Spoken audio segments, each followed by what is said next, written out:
reason this thing is still dark. Guess I'll put it over here. Y'all there? Can you see me? Can you hear me? Can you see me?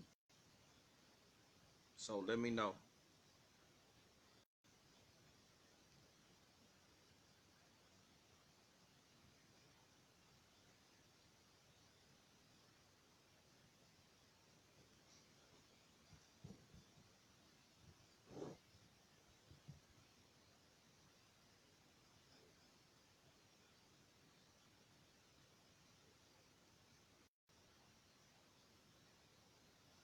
Wait till a few people get in. Can y'all hear me?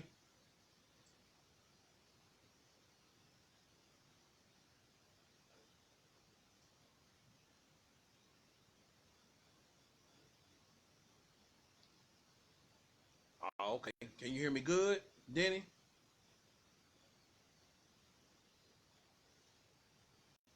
Okay. Can y'all hear me good? Okay, both? Okay. Is it coming through clear though? I'm on my tablet. Yeah, I don't know. I don't feel like getting on the laptop, man. On my phone. Figured I want to do it on my tablet, so. Okay. Y'all hold on one second. I'm gonna go get me some water and we'll have a little master building session tonight. Y'all good with that? I know it's been a while, y'all. I know it's been quite a while. But we got some serious issues, some serious things to discuss. So while we doing that, you know how I like to jump it off. I always jump it off with some good ass music. So I'm gonna find something for y'all while I go get some water so y'all can jam out.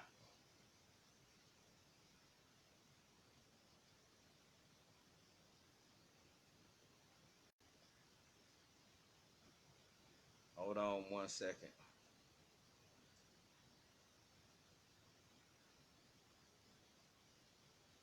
Give me a second so I can. I'm scrolling on my phone for the topic right now.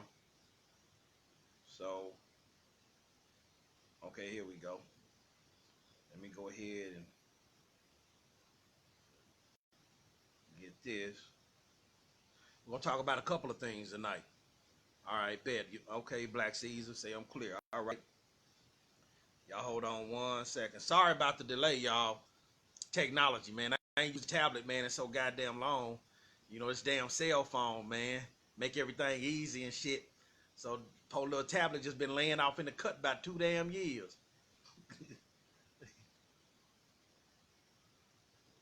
All right, y'all hold on one second. Get y'all some good shit to bump to.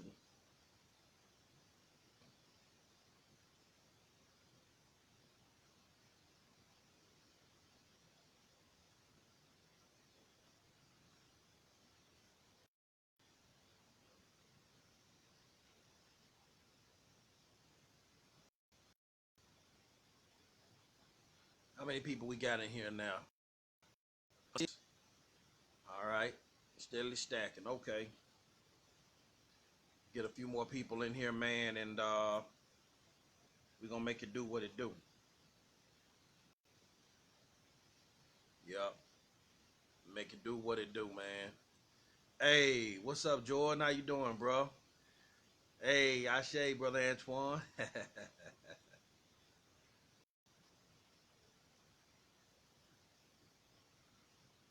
Yeah, man.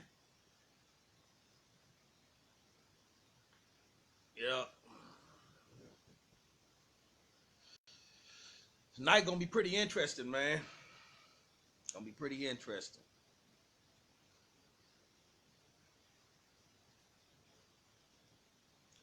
We got a lot of things going on, man, that our people, man, if they don't see the handwriting on the wall, y'all need to look up the book of Daniel, chapter 5, verse 25.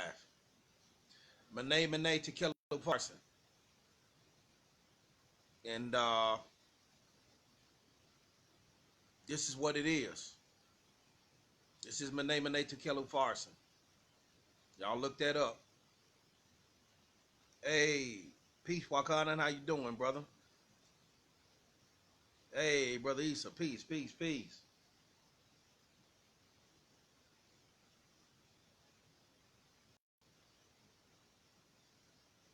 All righty, hold on. Let me let me get my mind right. I got to get my mind right, man. Yep.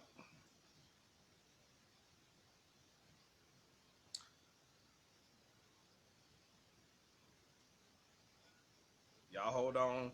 Gonna put this on, man. While I go get me a cup of water.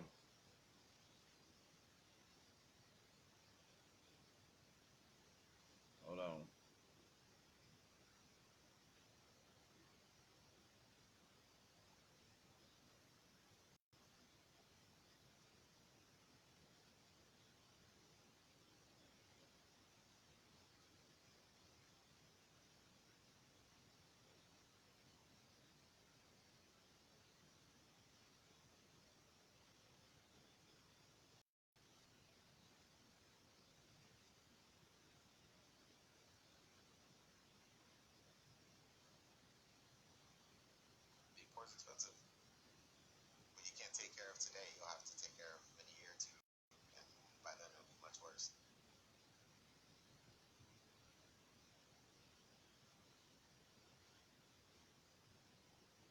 All right.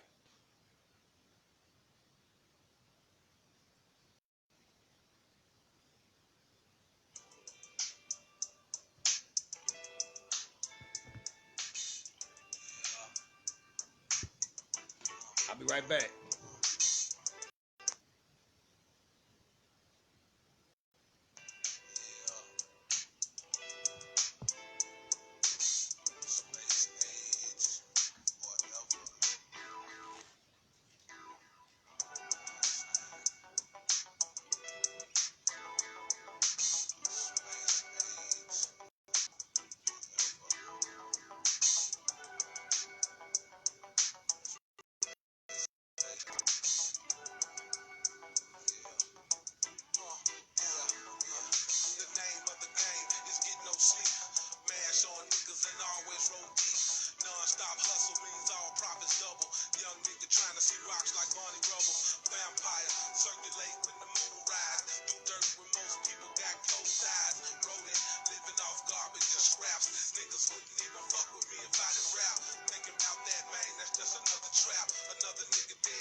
Some people are getting up, getting in. Well, well, well.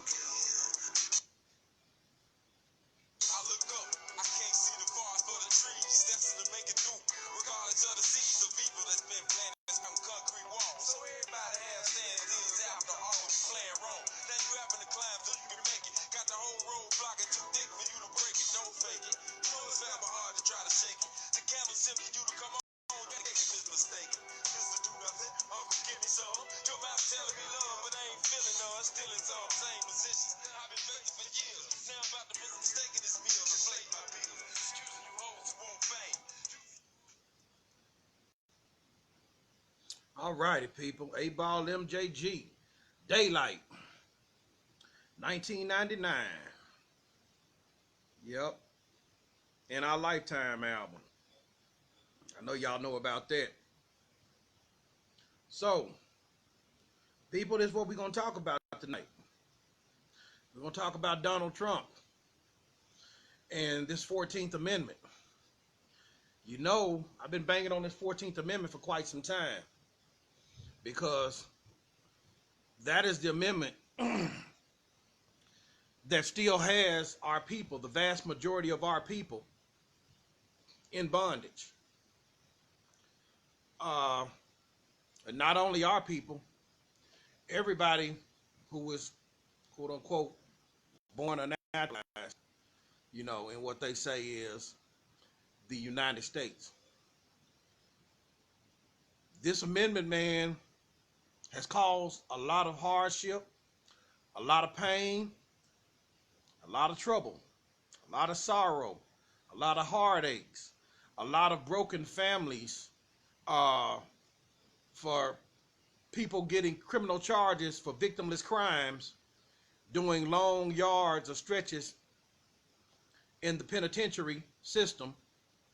And not only that, it is the amendment that the debt slavery, the peonage underneath the 14th Amendment is hinged on, because it says the federal debt is authorized by law, shall not be questioned. So let's talk about that issue right there just for a moment. The federal debt is authorized by law, shall not be questioned. The moment they was able to get that rump legislation forced through, and this rump legislation, y'all need to look that up.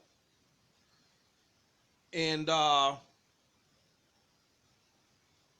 they did it at the point of a sword or at the point of a bayonet and guns. Basically, get down or lay down. A-ball MJG, lay it down, you hoes, lay it down. The Union troops out, and what they did was they made the de jure elected governors get up out the seat, as well as the de jure state senators, state representatives get up out the seat, and they put what was called carpetbaggers and scallywags up in there, and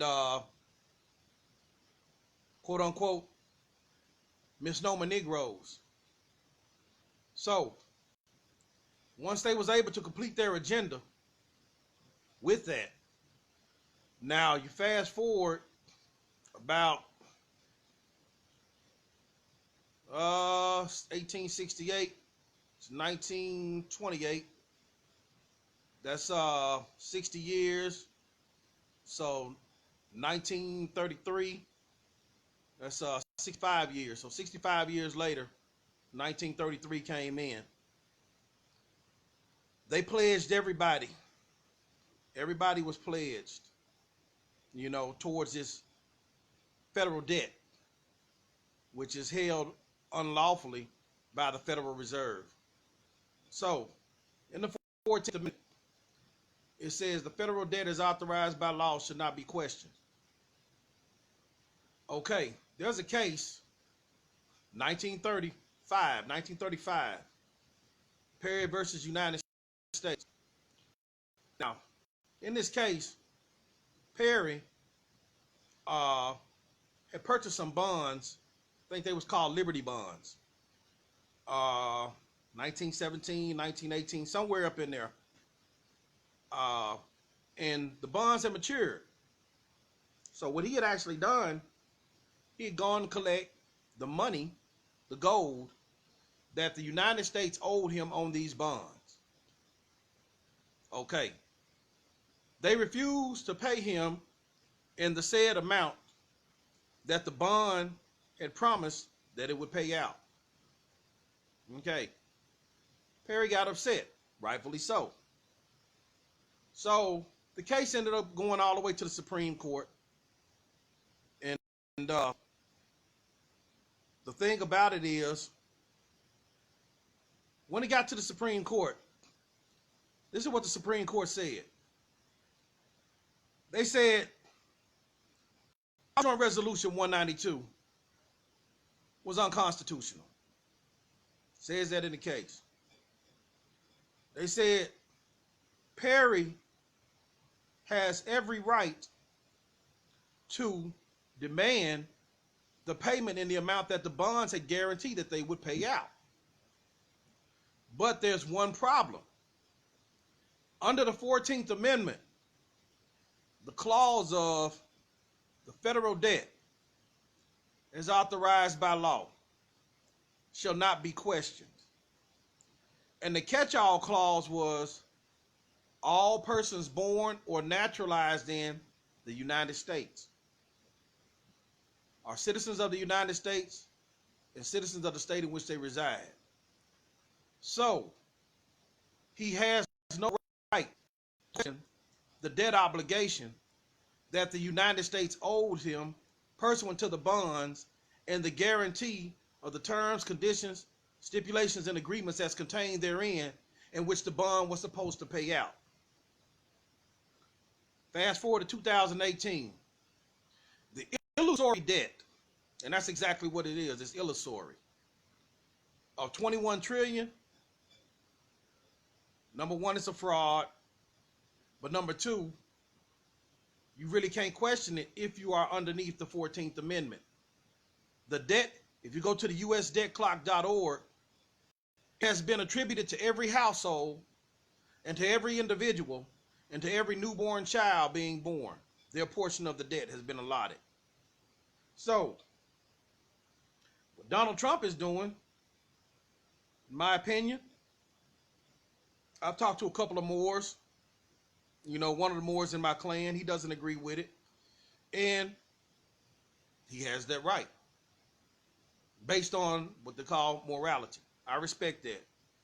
Everyone in our clan, man, they have a right to voice their opinion and see things how they see it.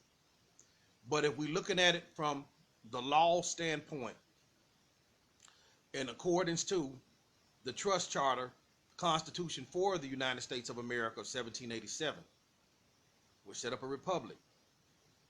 The Federal Reserve, not the Federal Reserve, excuse me, but the 14th Amendment is unconstitutional. Not only is it unconstitutional, it's void ab initio. Now, if you're by, go to my website,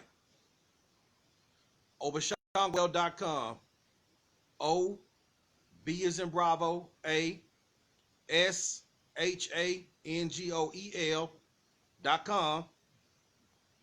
And once you get to the home page, scroll down to Project WOM Code. When you get to Project WOM Code, click on the third link, Citizenship Question Documents. Click on that link. Once you go into that folder, or that folder of the OneDrive, that specific folder I set aside, you're going to look for Pure Study 14th Amendment.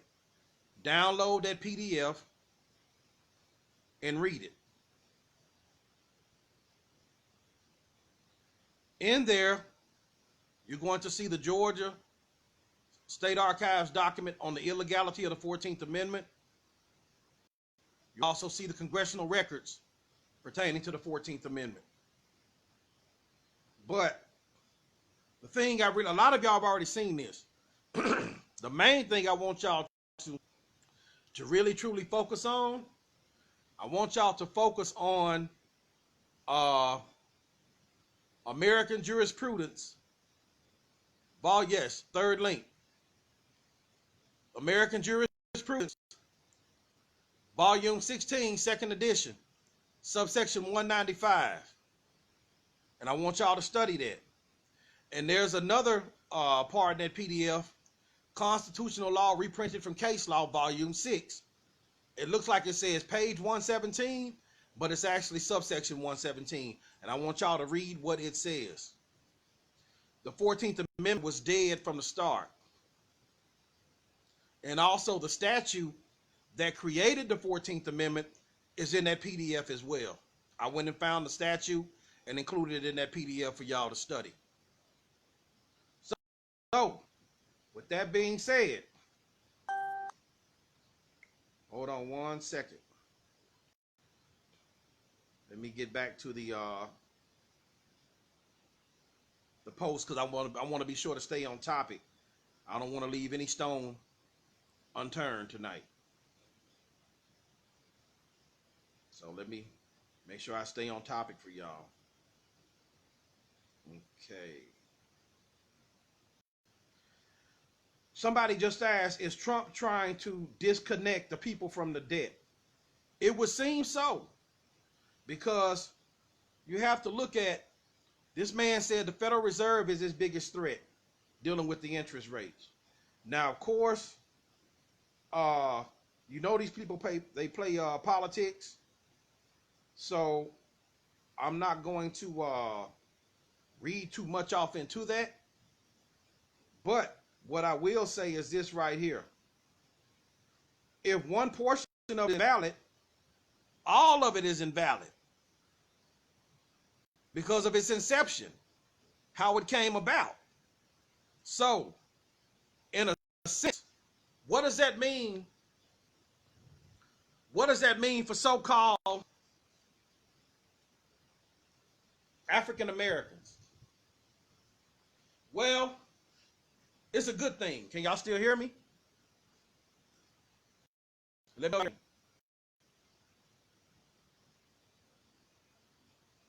Let me know if you can hear me.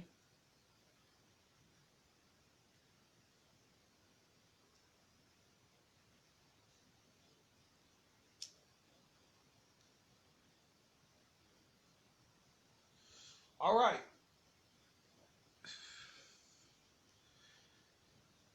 African Americans are going to have to go back and reevaluate the Dred Scott versus Sanford case. There's two things they're going to have to reevaluate. Not only that, Jesse Jackson, Al Sharpton, and all of these people,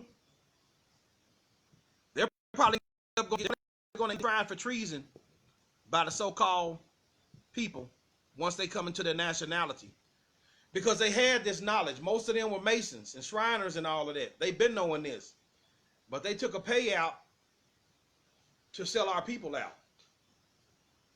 Now Farrakhan, he's somewhat off the hook because he did tell about Noble Drew Ali, although he could have gone much more in depth. But he knew we had a lawful nationality, and he also knew that we were Moors. We are Moors. Okay, but in regard to this 14th Amendment and birthright citizenship, you really, by law, Trump, if he's going to devour it for those people that's coming in and having what he called, quote unquote, his words, anchor babies, he's going to have to disavow it for the so-called African Americans. You can't grandfather a fraud. That's what they may attempt to do, because there's 60 million of us, very few who have lawfully proclaimed the status, but there's 60 million of us who on sight would be classified as African American. But being that the whole thing is fraud, you cannot grandfather a fraud. Anything that you predicate on a fraud is still fraud. So he's going to have to disavow it for the African American as well, which is going to put the so-called African American in a position that they're really going to have to cut the bullshit and seriously sit down and see what has just been done. Now, a lot of people saying, well, it's an executive order. You know, executive orders are unconstitutional. Listen, in the democracy, they can do whatever the fuck they want. The democracy has no constitution. It's the law of the gun. It is the law of the gun. That's what it is. And he who has the power makes the rules. Now, in a republic, that's a different story. You have to go according to law to amend or take back an amendment. But being that the 14th Amendment was never lawfully ratified and they're a democracy now, he can do that with an executive order. So, the African American's position is going to be between a rock and a hard place. If you get a chance, I know a lot of you. In part 2, I talked about the Confiscation Act of 1861.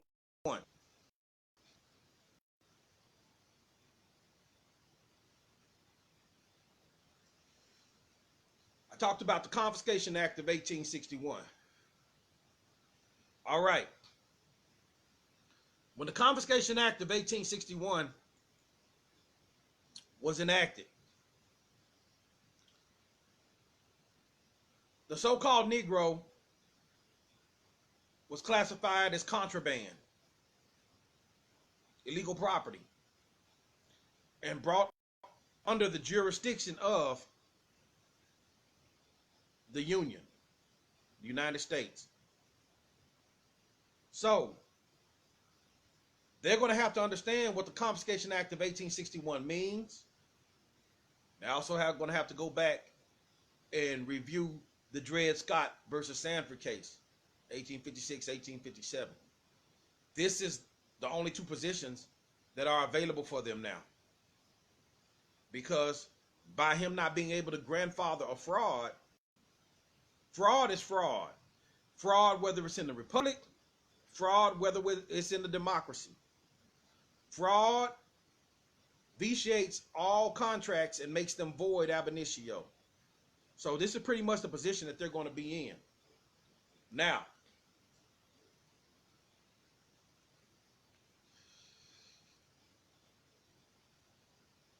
those people that are classified as foreign, whether they're from Europe, whether they're from Africa, whether they're from South America, some say South of Mexico, South Turtle Island, whatever you want to call it, Asia, and anywhere else on the globe, they really need to understand the true history, because the true history is really the only thing that can save them if they're here. And the true history is they're going to have to learn about the original land claim. They're going to have to learn about the original land claim, and being that Trump, I think he did something earlier this year dealing with religious freedom. The Bible now can be brought into question because the land's already landmarked. Y'all already know it. Deuteronomy chapter 19 verse 14, Deuteronomy chapter 27 17, Proverbs 22 verse 28, and Proverbs 23:10, and a plethora of other verses that talk about landmarks and land inheritance pursuant to landmarks for the heirs of the progeny of who established the landmarks. So boundary stones, same thing. And they're basically going to have to understand and enforce that this is not your land, United States. You was initially created as a usufruct, a trust, and you were an agricultural usufruct.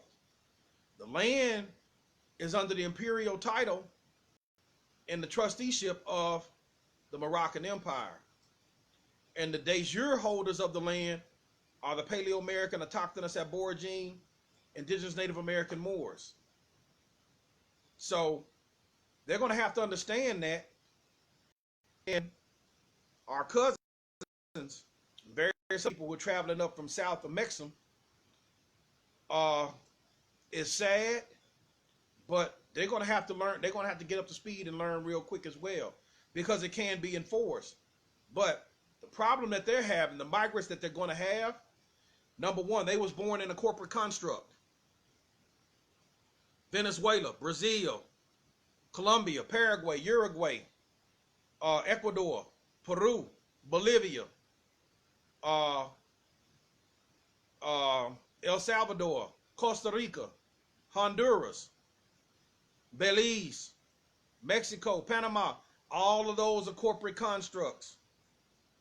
They're all corporate constructs.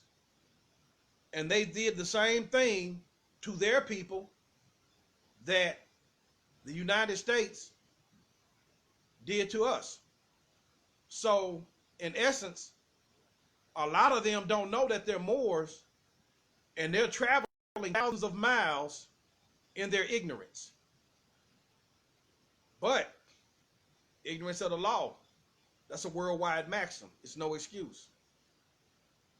It's no excuse. And I really hate that for them because they're traveling under the deception that was placed on them since birth. Whereas if they knew they were Moors and they understand the land patent, then they can enforce the United States hand through the Organization of American States. But because they are corporate citizens like everyone else, they're coming in under a corporate fraud. And that's what makes it very bad for them, because you have children involved. You have pregnant women involved. You have many young women who think that they are seeking a better life coming here involved.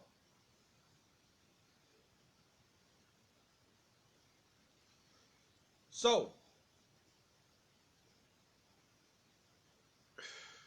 here's the thing.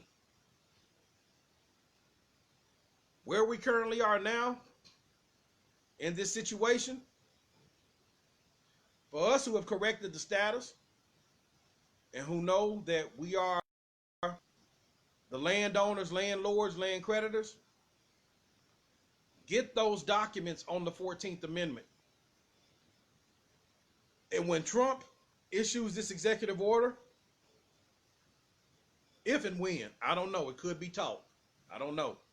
But if it goes black and white, you need to get that too and couple it with those documents.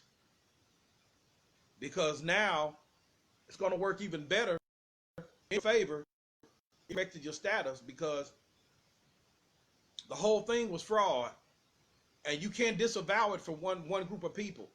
If it's disavowed for this group of people, it has to also be disavowed for the so-called Negro African American.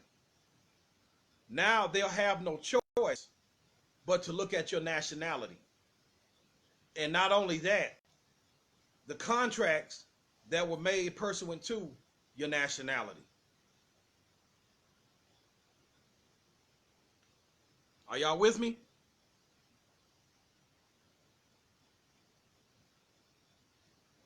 Are y'all with me?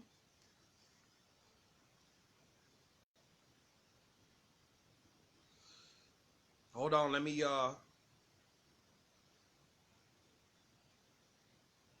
let's get with the next topic. So are y'all clear about what's going on with the migrant situation and the 14th Amendment? This is some serious shit. And don't get me wrong, I love people, period. Irregardless of your outer appearance, whether you appear as so-called white, so-called Latino, so-called Asian, I judge you by the character of your heart. I take your heart and I place it on the scales. That'll tell me who I'm dealing with. But the law is law. The law is the law, man. And if you're coming over here, you have to decide, are you coming over here in the empire, or are you coming over here to be a part of the 14th Amendment corporate democracy establishment, or are you coming over here to be a part of the usufruct? What exactly are you coming over here to be a part of? The empire, the usufruct, or the democracy? Which one? Take your pick. Because all of them have terms, conditions, stipulations, and agreements as it pertains to them. So whether you know it or not, you know, I didn't know. Ignorance of the law is no excuse. You don't go to some place and not at least know something about it as it's going to pertain to you when you get there, should anything happen. You know, and this is exactly what's going on. Now, I saw a post today. Next topic, I saw a post today online, and they was talking about municipal police of the municipalities, you know, and they said that they're actually corporate security guards, which is true. That is a fact. They are corporate security guards. And they said that the sheriff and the marshals, U.S. Marshals, are the only lawful authority on the land. That is somewhat true. But let me explain to you why it is not completely true. Number one, if a sheriff or a U.S. Marshal or a judge has not disavowed the fraud and they are participating in the fraud, you do not hold that seat as it pertains to the 14th Amendment. If you are a U.S. citizen, if your citizenship was derived pursuant to the 14th Amendment and you did not rebut or refute fraud, you are not a sheriff. I don't give a damn who elected you, because they're not even in their proper person to even cast a vote. So it's null and void. The votes are dead. Dead people can't speak. They're dead in law. Sheriff, marshal, you cannot execute the law because you're dead. Dead people cannot execute the law. You must be alive in law to execute the law. Judge, you cannot adjudicate the law because you're dead in law. So, what are we dealing with here, people? Those who read the crack know exactly what we're dealing with. We're dealing with the walking dead. They might have made it into a movie, but the shit is real. We are dealing with the walking dead. Just like the zombie pictures. Brain. That's what you're dealing with. You're dealing with dead motherfuckers trying to execute law when they have no status, standing, or position to do that. The only way they're able to do that is because you allow them. Stop allowing them. If you have to go everything, if you have to deal with them or go to their fictitious kangaroo courts, everything from here on out is under threat, duress, and coercion. Threat, duress, and coercion. And you have the proper documentation, which is why I sent you to that 14th, that document to get on my website.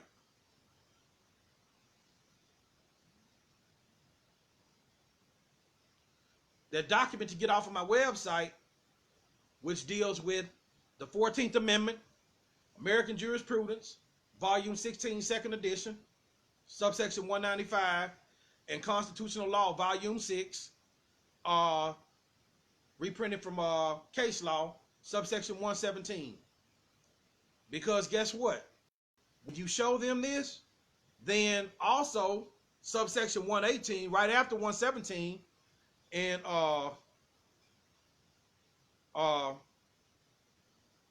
Constitutional Law, reprinted from Case Law, it tells you that anyone who acts beyond the scope of their authority, they do so at their own peril, which makes them personally liable. You can sue the shit out their ass, literally. You can sue the shit out of their asses, literally. You can literally give them diarrhea of the wallet. Okay? So y'all study these things so you can hold them accountable.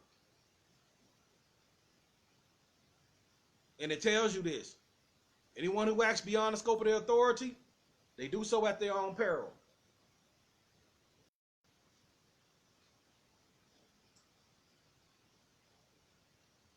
All right. Hold on one second.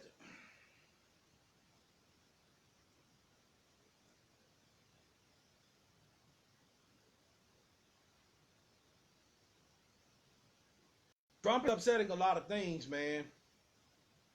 He's even about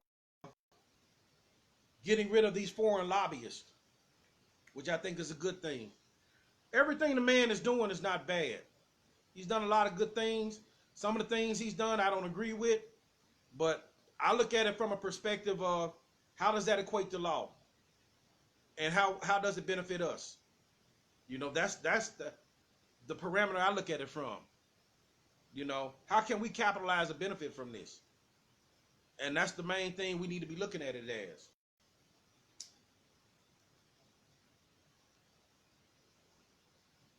You're not going to agree with everything that they do over there. I didn't agree with everything that Obama did.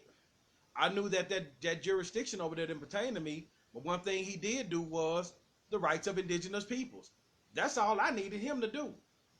The reason why, because in January of 2010, I issued my silver bond. I bonded up the rights of indigenous peoples.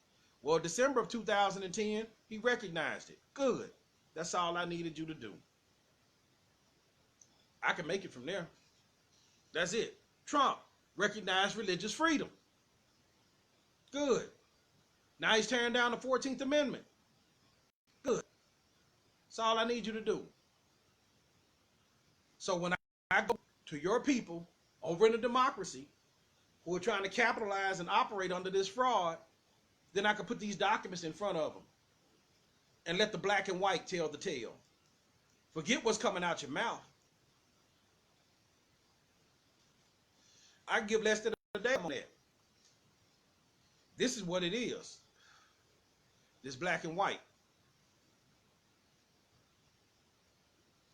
All righty. Those of you who haven't corrected your status, you need to do so. A couple other topics that I want to talk about that we didn't cover is there's a lot of people that's upset with Europeans wearing the title of El and Bay. Okay? This is what I have to say about that. El and Bay are blood-borne titles. Period.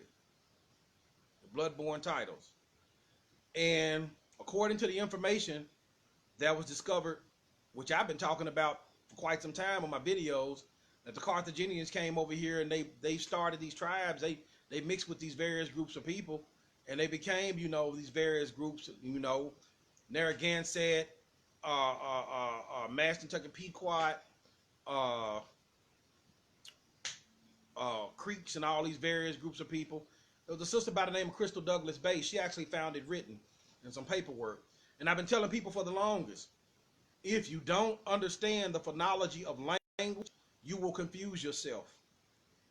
The syllabary, the sounds, similarities in the words, the root, you're going to confuse yourself. Well, in the letters of Thomas Jefferson, it says right there, July of 1788, that the Creeks came from the Periplus, or what they call survey. A periplus is a survey taken on land or of water, of shorelines, docks, harbors, things like that, or across land, certain landmarks, mountains, fields, all of this type stuff. It's a survey. Said the Creeks came from the survey of the land over here. Creek Indians came from the survey of the land, and the linguistics, the phonology of the language of the Creeks and that of the Carthaginian Phoenicians is very, very, very parallel. It's very similar. So, El and Bay are blood-borne titles. And what that means is you have to carry that blood in your veins. Now, granted, our blood is spread far and wide. It's in a lot of different people. Not all of them may be as melanated as me, you know. So, the thing about it is, ask them, what does the blood say? How did you get El and Bay? Don't attack them. You know, Noble Drali said, man, we handle everything in an intelligent tone. You flex this, and you ask them, how did you acquire that title? Tell me about yourself. You know, what is your genetic background? Do you know your genetic background? You know, because if they carry our blood, Moorish Holy Quran, chapter 47 says, what your ancient forefathers were, you are today without doubt or contradiction. They carry that blood, then guess what? They're our children, man. They can wear the blood-borne title. But on the other end, if you're carrying that title, Europeans, you need to know this. He or she who makes the claim bears the burden of proof. The burden of proof is not on he or she who denies. The burden of proof is on he or she who affirms. So if you're wearing that in a more of the phenotype attributed to what a Moor is, whether it's the Paleo-American Aborigine Mound Builder, M-U-U-R, or what's the Pre-Columbian, M-O-O-R. They come to you and they ask you about that because that is an ancestral title. That's blood. That's not just something you can throw on like a coat or a pair of jeans or a pair of shoes. Then guess what? You have to show and prove. In law, anything that can be proven must be proven. Now, once it's shown, if you have our blood, that you have the right to that title, then Moors have to understand there is no one that can change man or woman from the descendant nature of their forefathers, unless their power extends beyond the great universal creator, Allah himself. So, if they carry the blood, you don't have the power to strip them of their blood birthright. You're not Allah. You are not the Most High creator of the heavens and earth. And if you are, please show me. I want to see you put another planet Jupiter up there, another planet Saturn up there.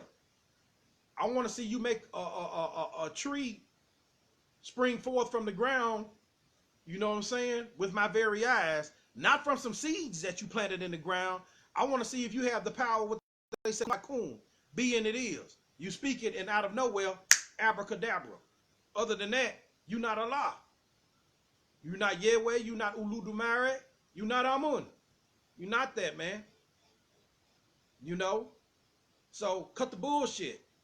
Everybody needs to be on one accord in accordance with law, natural law, as well as the written law. And that's what it is. Now, some of y'all may not like what I'm saying, but guess what? Disprove what I'm saying in law. And I know ain't one of y'all gonna touch that with a 10-foot pole. The blood is the highest law, man. That's what it is. The right of blood kindred cannot be destroyed by any civil law. Maximum law, Bouvier's Dictionary of Law, 1856. So, pretty much, that's all I'm going to say on that issue right there. That title. You know, titles of LA. That's how I feel about it. Now, I'm going to say this before I move on. If you are a European and you out there fronting and flossing our titles, and I haven't seen anything from no 23andMe, from no JED match, showing that you have the right to wear that title,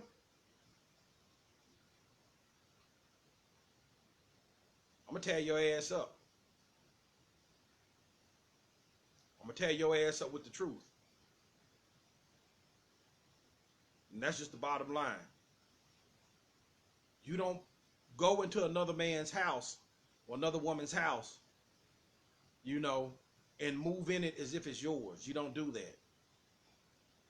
You don't do that. You know, that's wrong. That's theft of birthright. That is theft of birthright. That makes you a thief. It makes you a thief. And the laws of Mayat, that's a violation of one of the 42 laws of Mayat. It's also a violation of the 10 Commandments. That makes you a thief and a robber.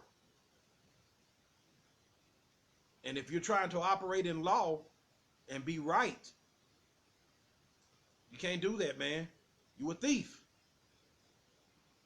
Now, some of you Europeans, I know y'all know our history better than a lot of our own people. And if you honor the Moors, or the Paleo-American Aborigine, the mound builders, the civilization builders over here, or our cousins over on the African continent, or our cousins in Europe, and you wish to adorn something like that, you cannot adorn the straight title. You have to go to a Moor, or as they say, a Moabitess.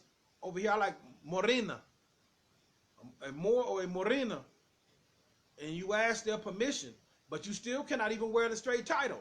You have to put Ibn in front of it, which means the son of El, or Bint, which means the daughter of El. You know, Bintel, Ibn El, Bint Bay, Ibn Bay. That means the son of, or the daughter of. You know, if you don't carry any of our blood, but you wish to practice our customs, cultures, and our tradition, you have to get permission, and you cannot wear the straight title. You have to be Ibn or Bint, one or the other, if your blood does not show it. So there's a couple of Moors, Europeans, that I've seen who have been nationalized by Moors. And from the looks of them, they don't look anything like us, or they don't have worthiness in skin whatsoever. And I haven't seen their blood. They're wearing the straight title. If that Moor nationalized you, he should have gave you Ibn. And they see this video, they know who I'm talking about. One of them is a good friend of mine. I love him dearly. He's like a little brother to me. So I'm not going to put him out there like that. You know, I don't agree with it, but I still love him. That European should be Ibn. Ibn.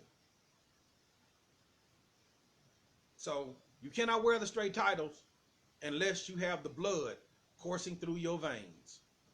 Point blank, period, the end. That's it. So, other than that, somebody asked me about voting.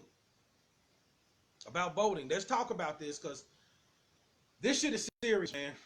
Somebody asked me about voting with the straw man. Number one, straw man is, in its legal fiction, created under the 14th Amendment corporate democracy. They are a democracy now.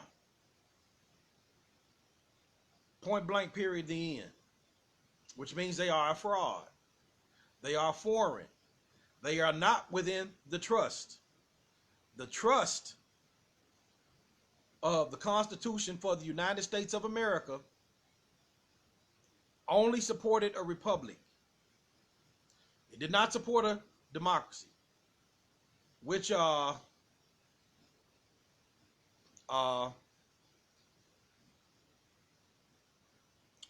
original republic was established over here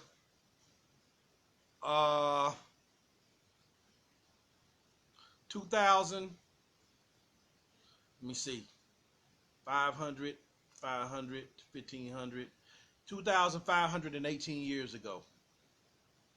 The original republic was established 2,518 years ago through the annexation of Hanno the Navigator.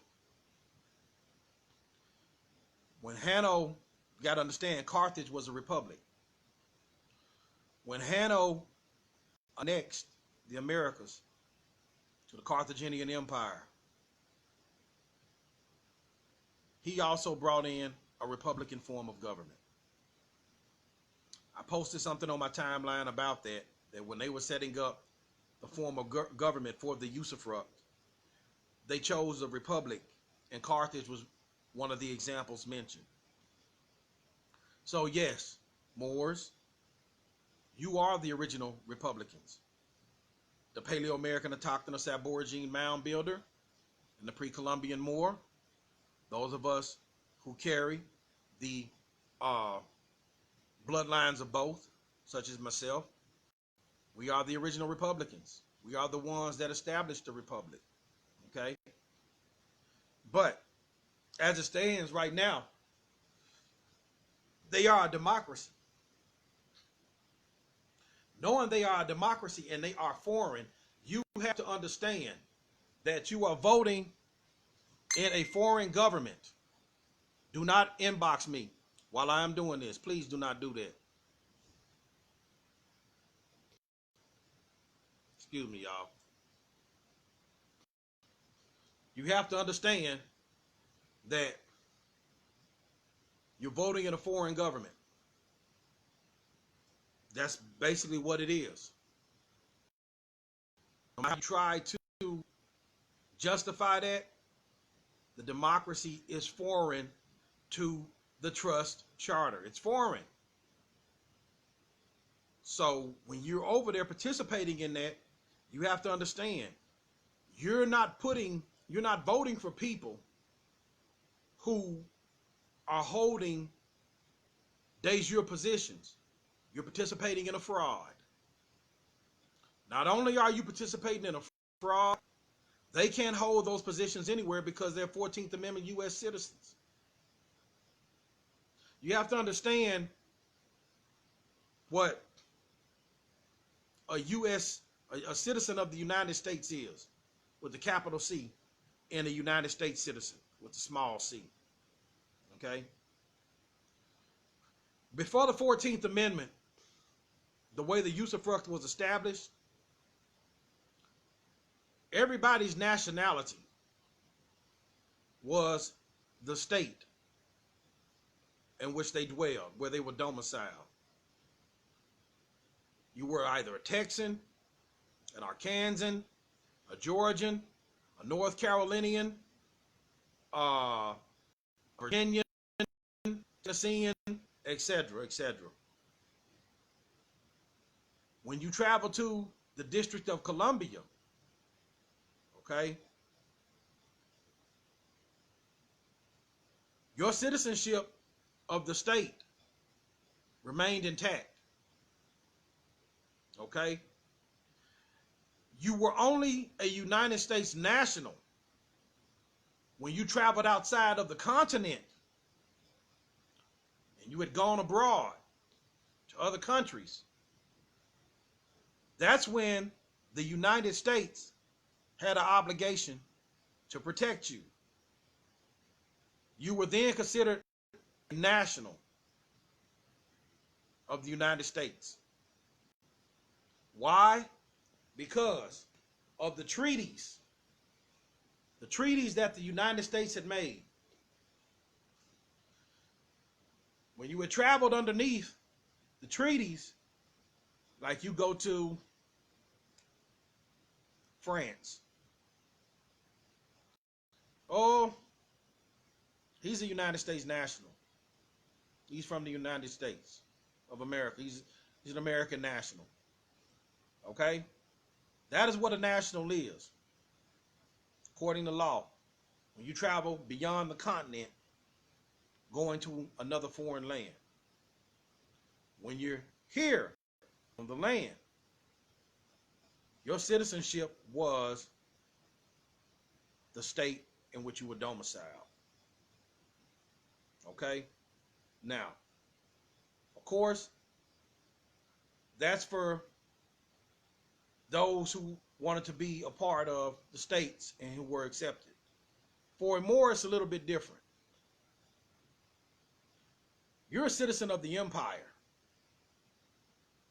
Your citizenship was under use solely of the empire. You're Paleo-American Aborigine, you're Sanguinis, you're of the various tribes, the Aboriginal tribes of the land. So, you Sanguinis was the tribes, you solely was the empire. Okay?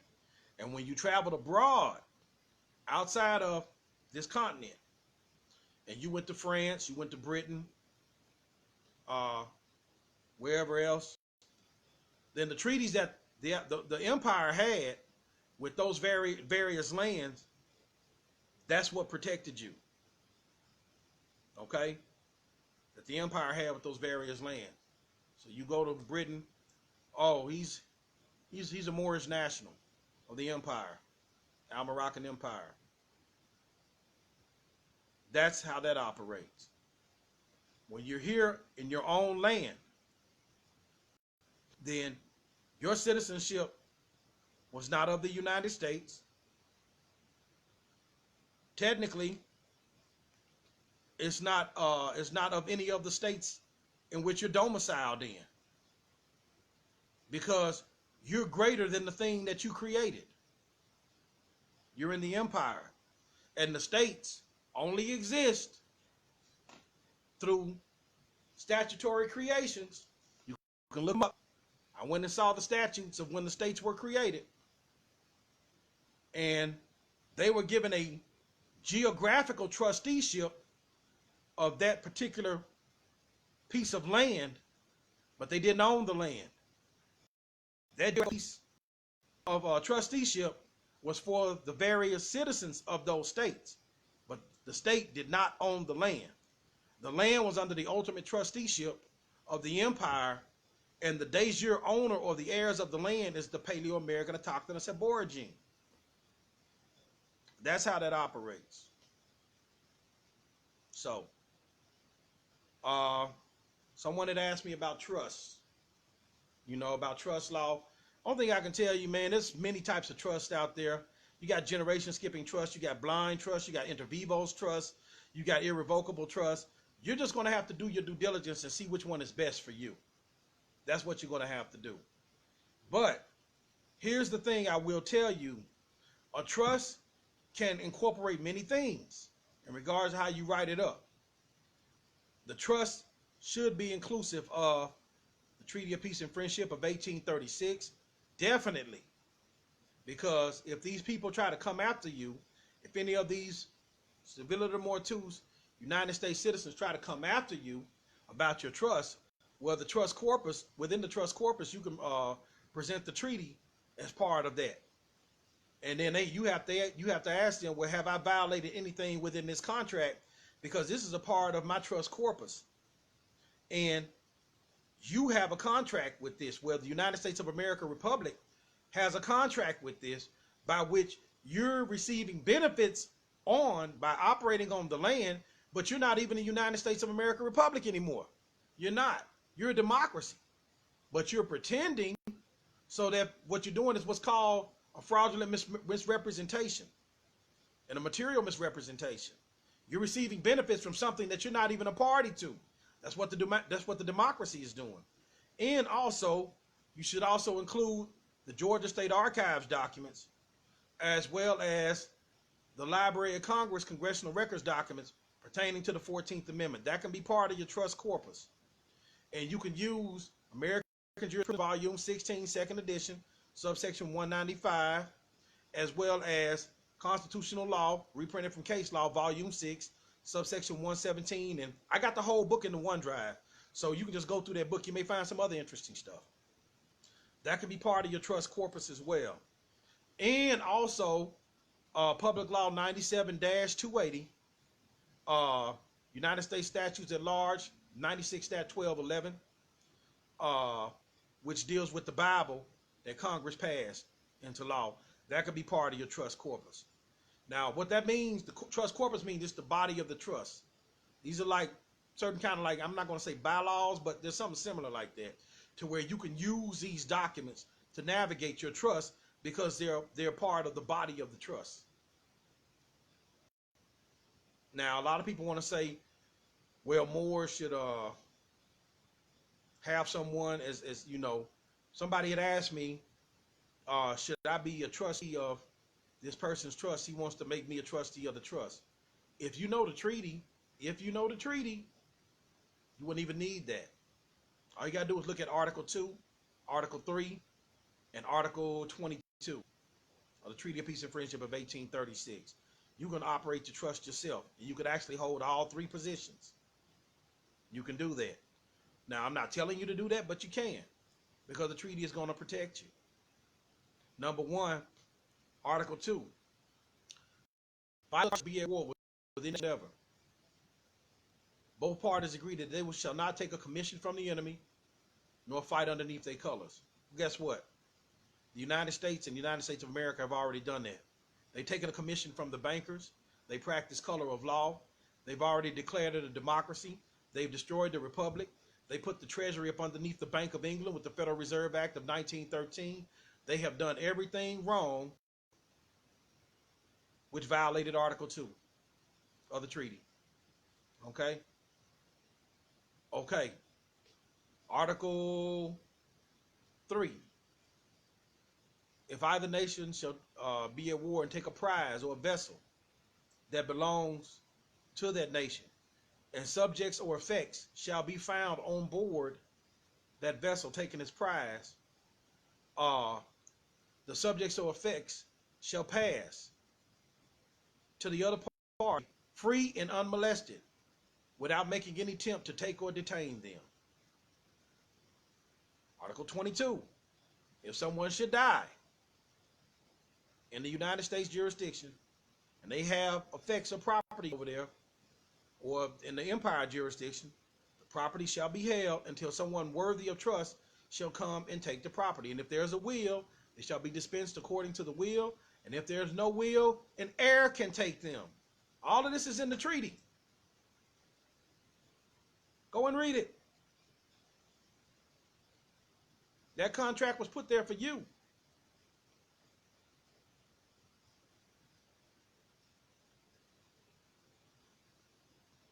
So, with that being said, yes, Office of the Executive. That's right. Yakana Amara Shiali. Exactly. Executor. So, that's pretty much what I wanted to cover tonight. Let me see what some of these comments is talking about. See what y'all got on this line. Hold on.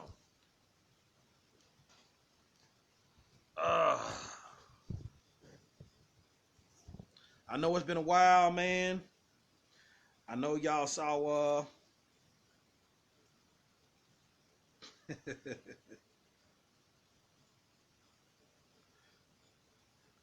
me see. Hey, how do you make it go up? Okay, wow.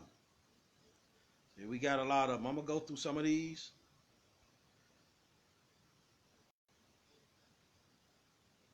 Okay.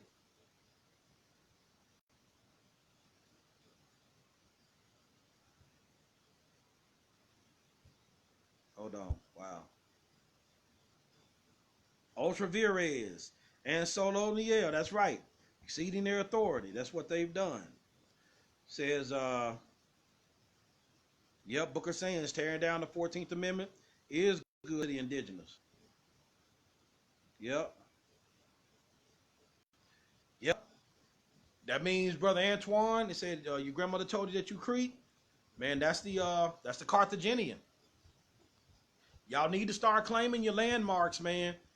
I should not, let me tell you something. And this is no slight to anyone, but I'm going to get in y'all asses. I should not be the only one that's able to run down these damn archaeological digs, man. I can walk you all the way down from Miramar all the way down to the Pygmy Skulls. I can walk you down from 3.5 million years ago, 5 million years ago, all the way down to 40,000 years ago. Y'all need to start knowing this stuff. These burial sites and archaeological digs is what your ancestors, man, have left you unknowingly to them, but showing you that, yeah, we were here, we were present. Y'all need to start knowing this stuff. Y'all got to start knowing this. Y'all should know about, I ask you right now, what forest is the Moroccan 5th century church located in? You should know that that's Cookaponsett Forest, Connecticut. When did they found the church? That's 450 to 480 AD. Okay, where is the Bourne Stone? You should know Comassaconnet, Cape Cod Bay, Massachusetts. When was it laid? You should know 500 BC. If I ask you, where is the Patach Stele located? You should know in Oklahoma. You should know these things. Where's the Davenport Stele found? You should know Davenport, Iowa. Where was King Tut's cartouche found over here? You should know Idaho. Okay? Y'all need to start knowing this stuff. Where is the Topper site? You should know South Carolina. How old does it go back? 50,000+ years. Where's the Pygmy skulls? Holliston Mills, Eastern Tennessee. What was the oldest skull found there as far as the depths of the dig? 40,000 years ago. You should know this. This deals with you. This deals with you.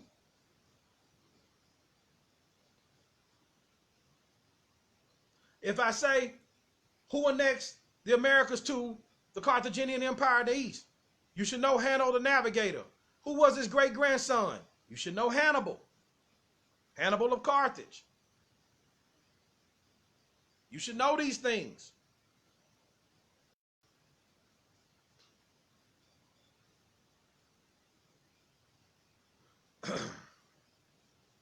This deals with you, man.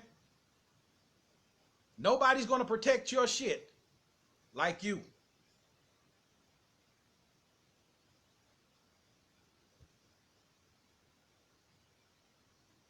Patrick Walker, House Resolution 75, that is correct. Dealing with the annexation of El and Bay. But once again, they specified who it dealt to. Dealt with Moors. Got to have that blood, man. Got to have that blood. Ronell Delmar Bay, yes. Go to ObaShango-El.com, homepage, scroll down to Project WAMCO, go in the third link, citizenship question document. You're going to see a PDF that says Pure Study 14th Amendment. You need to download that.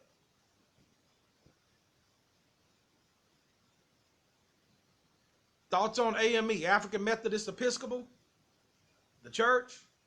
I don't have too much thoughts on it, Brother Jordan. Not too much thoughts on that.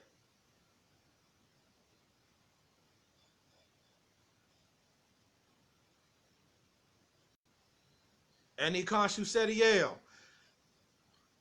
We are the American nationals, aliens, non-immigrants. If you're part of the empire, yes, you would be alien or you would be foreign to the United States. Yes, that is correct. Two different jurisdictions. But now, definitely to the democracy, those who are trying to uphold the republic, the democracy is foreign to the republic.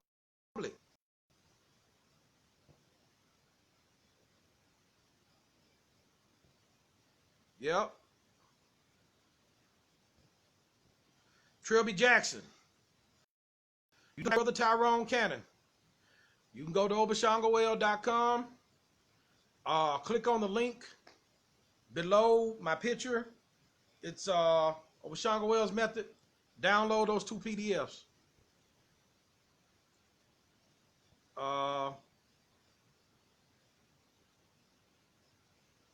Let's see.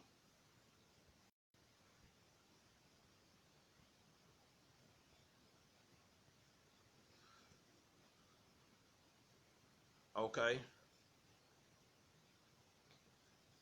I saw Rob Mary, $5 Moors. He's so silly. But like I said, man, blood is the highest law.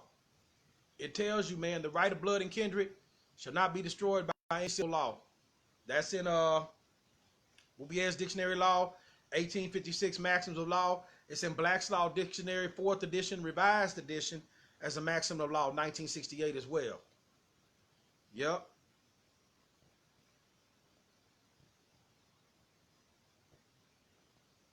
Yeah, Taurus Bay. Yep. Bent. That's Bent. B-I-N-T. Yep. Bravo, India, November, Tango. Bent. Yep. Booker Sands. What are you going to put on the 2020 census? I'll tell you what I did for the 2010 census. When the census taker came around in 2010, kept coming around the house, I looked at the census. I said, man, you don't have anything pertaining to me on this census. What do you mean? I said, I'm not Negro. I'm not none of that stuff. I'm not African American. I said, I'm an indigenous Moor. I said, you called us black Indians, but we're indigenous Moors. My ancestors were mound builders. I said, until you get me on that census, I'm not signing that shit. They kept coming around and coming around. I said, I got a trick for your ass. I wrote up there to the Department of Commerce, or who was head of the census. I wrote directly to him. And I gave him 10 days to respond. I did a 10-day challenge. Didn't say anything. Came back, gave those papers to him where they fell into silence. They fell into default. They never came to my house anymore. It was the end of it. I said, give this to your boss. When you go back to your office at your census, let them know I contacted your people. And they showed, I told them where the fraud was in this documentation, and they didn't refute it. They never came back again. That was the end of it. That was it. Okay. So if they don't have me on that census again, I'm not filling that shit out. You don't have to fill it out. And besides, to be honest with you, you really don't even have to do it for the simple fact that they're taking a census of their corporate chattel livestock. That's what they're doing. They're counting the heads of their cattle. You know how a farmer will go out there and he'll tag the little ear of the cow so he can count and keep up with his cow, his head of cow. That's what they're doing. That's what they're doing. Aborigines, we're actually supposed to do our own census. We're supposed to take count of our own people within our own clans, tribes, nations, and within the empire. That's what we're supposed to do. We're supposed to be doing that. So if you have your clan, you have your tribe, you have your nation, or if you have an empire, you take your own census. You keep your own census records.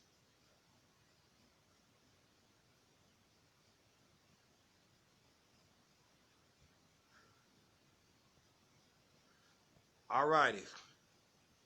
Catherine Mancarella Bay, you're quite welcome. There's no such thing as a democratic republic. Brother Sharon Pierce, if you go and read the Federalist Papers, number 10, they denounce democracy in there. And if we're going by what's called, like they like to say, the letter of the law, well then guess what?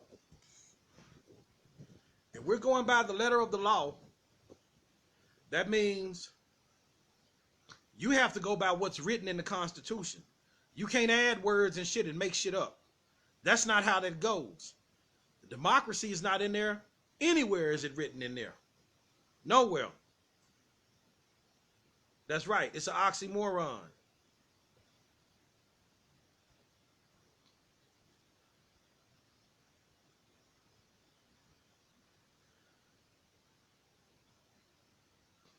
All right.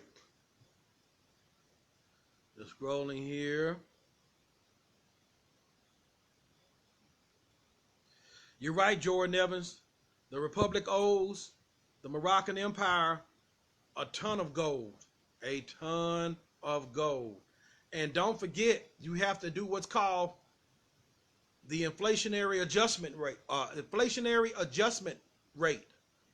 Meaning that how much the gold was worth back then, you have to account for the inflationary amount today. They don't have it to pay. They don't have it to pay. So now equity comes into play. What are you going to do to make it up? Because you got to make it up. But here's the beautiful part about it. Yes, though they owe the Moroccan Empire a boatload of gold, a ton of gold, the empire, as our trustee, the Paleo-American Aborigines trustee, they have to collect payments so that they can pay us. Because we're the de jure owners of the land. So they don't have it. They don't have it. Audrey Thomas, shalom, family.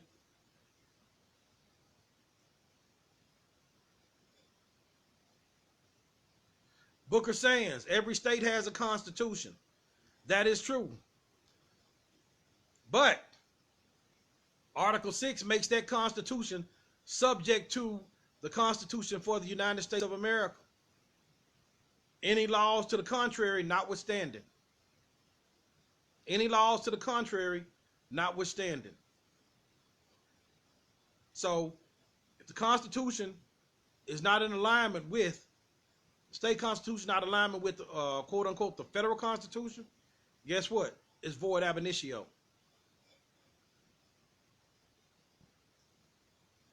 Hold on.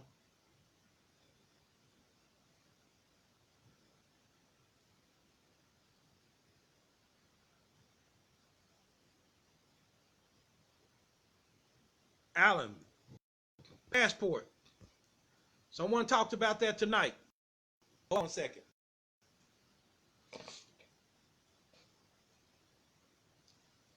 Let me get some water real quick. Are y'all enjoying this, man? Give me some hearts if y'all enjoying it.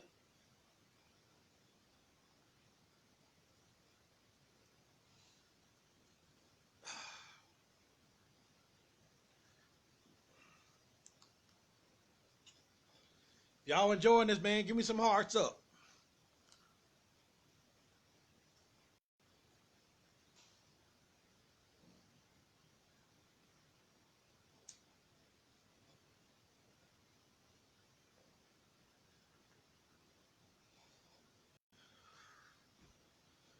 Ashe, Ashe. Thank you, thank you, thank you.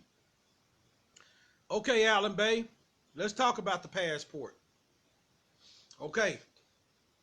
Passport is predicated on the 14th Amendment. All right. So, anything that's predicated on a fraud is a fraud. So, you have a few options because remember, there's many different ways you can nullify their power. Thank you, Capone Lucawina. Thank you, brother. Appreciate you. There's many ways you can nullify their power. Okay? If you have control of the vessel, what they call the straw man, you can get a United States passport. Contrary to popular belief, it doesn't have to be that of what they call a national or whatever type of passport some of these people are getting, because it's based on a legal fiction. It doesn't apply to you. Understand what I'm about to tell you. Once you get that passport, it's listed in all capital letters off the top. It doesn't apply to you. How do I know this? How do you know this, ObaShango-El? You can go to my OneDrive. You can go to my website, ObaShango-El.com. Go into the OneDrive folder. Scroll down to where it says the language folder. And there's some manuals in there. There's the Government Printing Office Writing Style Guide for 2008. And there's the Government Printing Office Writing Style Guide for 2016. Okay? In there, it tells you in the Writing Style Guide of 2016, well, in 2008, the 2008 guide tells you in section 3.2 how proper nouns are written. Upper and lowercase only. Okay? In the 2016 guide, section 3.3, it says the same thing. Now, there's a Department of Justice Writing Style Guide in there as well, in that same folder, language. And it tells you that capital letters, all capital letters are reserved for the names of ships and military exercises only. Now keep in mind, the democracy is under military admiralty. It's under admiralty maritime law under military occupation. How do we know this? All you have to do is go and read the 4 inaugural address letters of President Franklin D. Roosevelt, and he tells you he was granted emergency war powers to deal with this bankruptcy. Not only that, martial law underneath the Lieber Code under the Lincoln era was never extinguished. It's still ongoing. You can go and look at this stuff for yourself. I have it in the OneDrive. So this lets you know, being that you're still, well, not that we are, but the United States is still governed by martial authority. It lets you know that that's the reason why they're in capital letters according to the Department of Justice Writing Style Guide. It is not according to the Government Printing Office Style Manual, which specifically states that proper nouns are spelled upper and lowercase only. So when you get that passport, then you know 100% it has nothing to do with you. So what you can do is you can secure it. You can secure it. And we'll talk about that later. You'll see it in your documentation I'm getting ready to send you soon, which you already filled out for. You'll see exactly what I'm talking about. And so with that being said,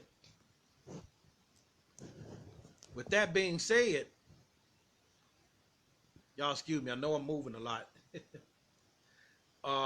With that being said, that thing does not apply to you. And with the 214th Amendment documents, U.S. Government Printing Office Writing Style Guide 2008, 2016, Department of Defense. I said Department of Justice earlier, I'm sorry, but Department of Defense Writing Style Guide. That's what that other book is. Department of Defense Writing Style Guide for ships and military exercises. You see, it has nothing to do with you at all. So they always ask you, quote unquote, to put your John Hancock on there, right? Because they want to make you with that legal fiction. You can sign TDC under threat, duress, and coercion and put, because they're a corporate entity, 1-103, 1-308, and 9-311. UCC 1-103, 1-308, and 9-311. Because that vessel, you've captured that vessel, the straw, what they call the quote unquote straw man, there's legal fiction underneath your nationality documentation, because there's real and personal property attached to it as well as equity attached to it. So that's how you would handle that. And the only thing it is, it's just an attachment to the corporate vessel by which you navigate and move, but it is not you. We'll talk further about that in a call.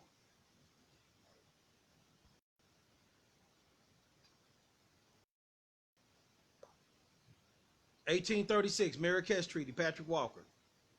Yes, United States Statutes at Large, Volume 8, Stat 484 through 487. Wow, this thing is moving, man. It's moving too fast. I don't know how to get it up to where I can see everything. A lot of stuff is moved. Man.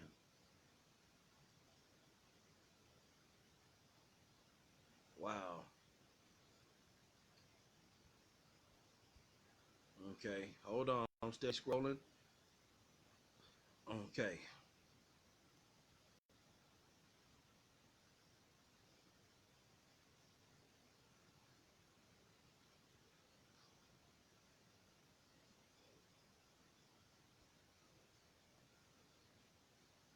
Yeah, Toltec Mounds. I was at Toltec Mounds September 14th. Man, the energy that was coming off those mounds was ridiculous. I mean, it literally, man, the person I was with, it affected our eyesight. Like we got hit in the eyes with a wave of energy and it knocked us backwards, man. These mounds are active now.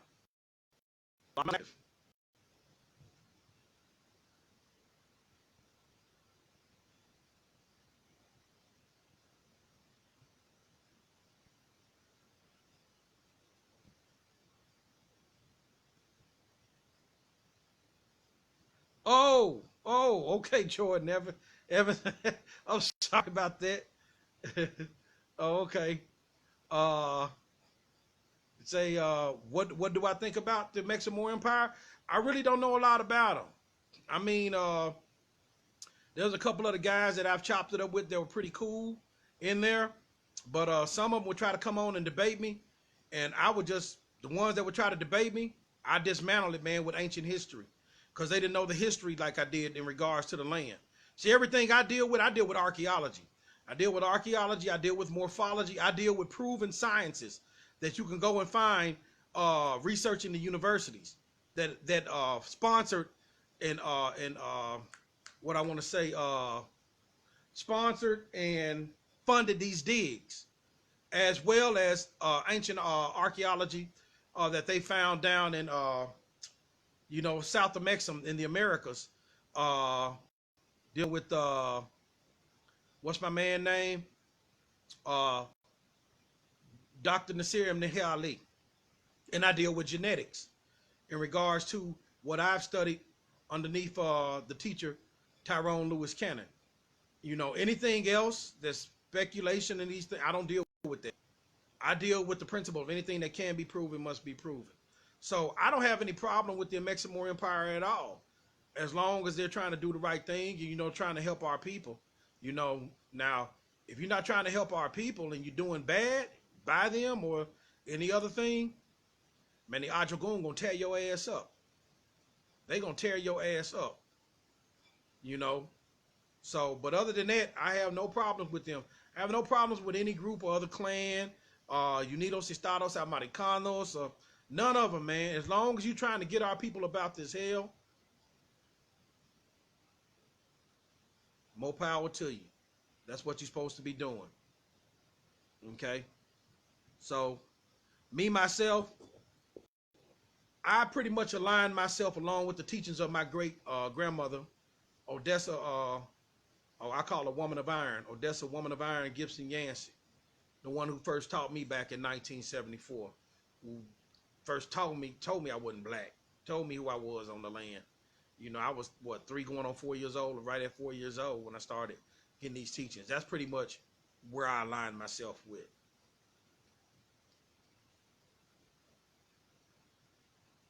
Okay.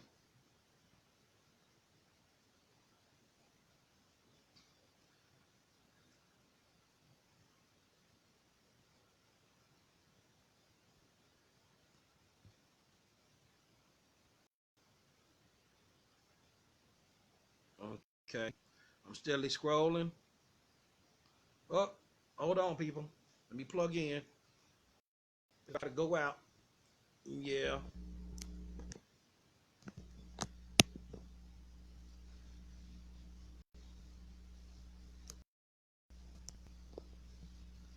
Okay.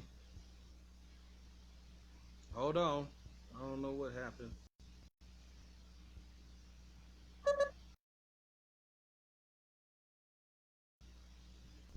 Okay.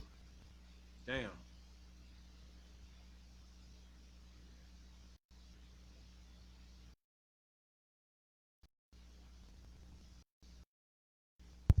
Can y'all hear me? Okay.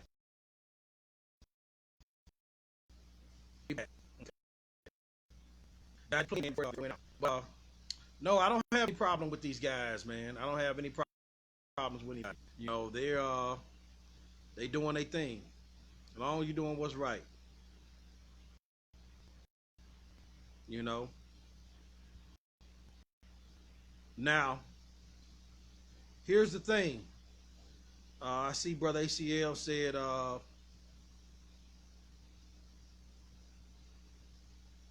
something about the Aniyanwi Moors. See, you got to understand, that's the name of the Cherokee. Now, when you start claiming these names, you got to go back to the geographical location and position where these people were. Number one, the Cherokee were in Georgia, North Carolina, Eastern Tennessee. They got pushed into Arkansas. Pretty primarily those areas. And not only that, Aniyanwi and a lot of these people, they're not the Paleo-American Aborigines. And the Cherokee Wars and all of that stuff.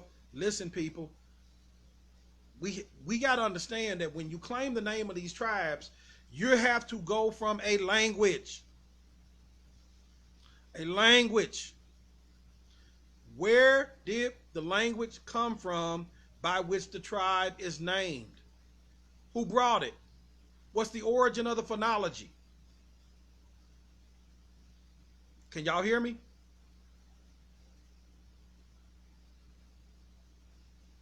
Can y'all hear me? Give me a thumbs up if y'all can hear me, because I know this thing went out, so I don't know if it changed some settings or parameters or anything like that. Can y'all hear me? Okay, good. All right. You have to understand, if you're not getting into the phonology and the language, you don't know what the hell you're talking about. Just like I've been saying for the longest, when I used to debate those choker wearing niggas, are we not Moors? We not Moors? Ha! It just showed in the letters of Thomas Jefferson, the Creeks, Carthaginians, Punic Iberians. It's going to be the same with the Cherokee. Listen to the name, Ani Yan We Ya, a form of Paleo-Hebrew, Canaanite Phoenician.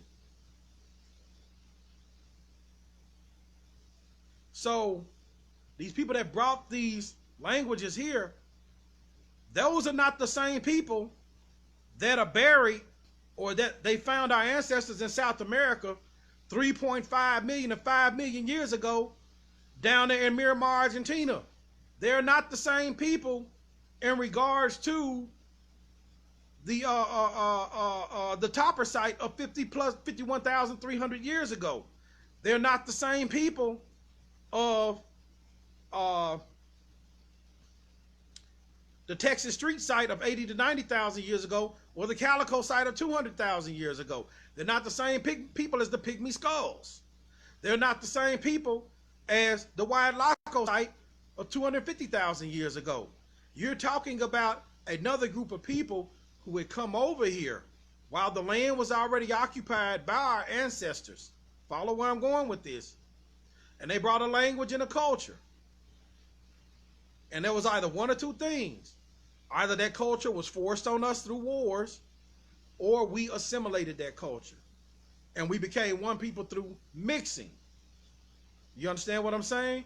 We became one people through mixing and adopted that name. But if I was to ask you, what is the name of those people, man, in Eastern Tennessee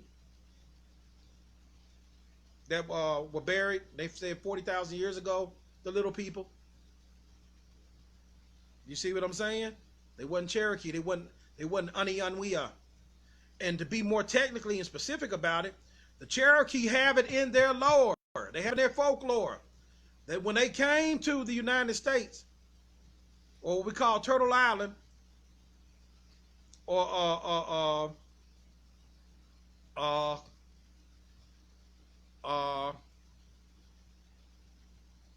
Akpapal, or call it Ak.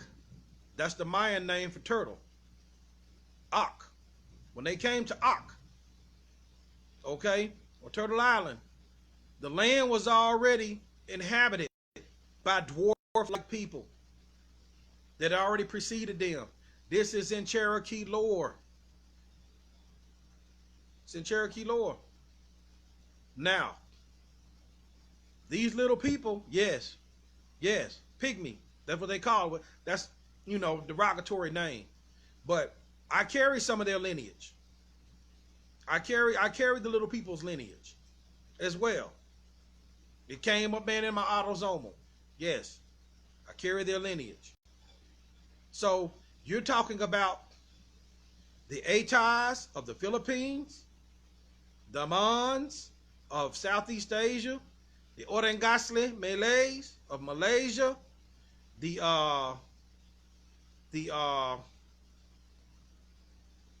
Mbutu Mbiaka, all the San, the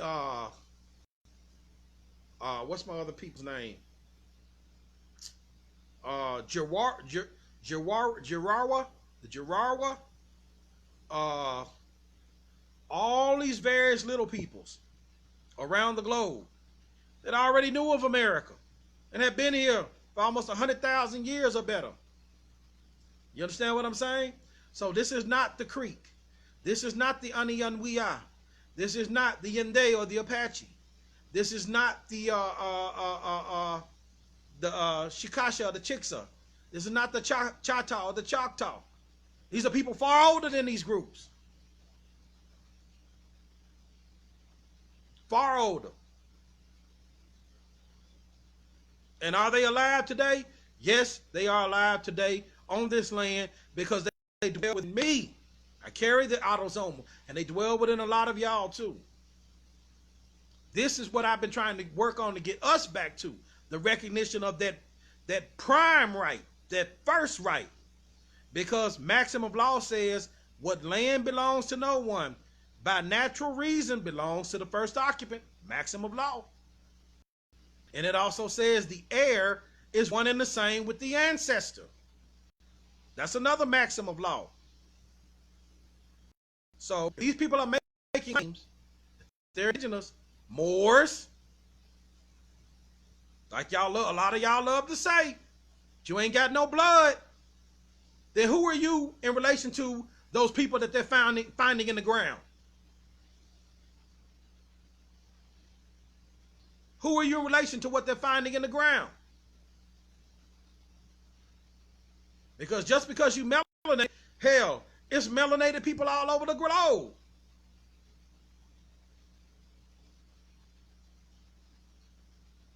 It's melanated people all over the globe. So who are you in relation to this land as it relates to what they have found in the ground? Morphology. They can trace that morphology. Dentology. Autosomal. Matrilineal. Patrilineal. Who are you? Anything that can be proven must be proven. And he who makes the claim bears the burden of proof. Now, I know a lot of Moors don't want to hear that, but it's the facts. It's the facts. Just as you asked the European to prove his Ellen Bay, some of us are asking you what that blood do.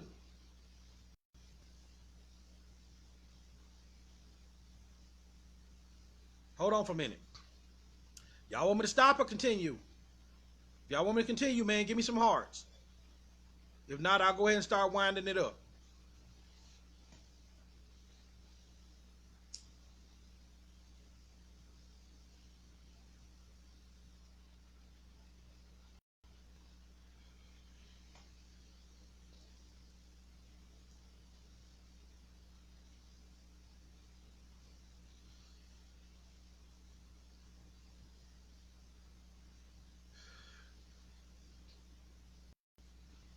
Ashe, Ashe, Ashe.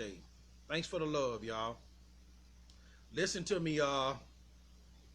you have to understand. Oh, Elizabeth Warren. I'm glad, man, we talking about DNA. Okay.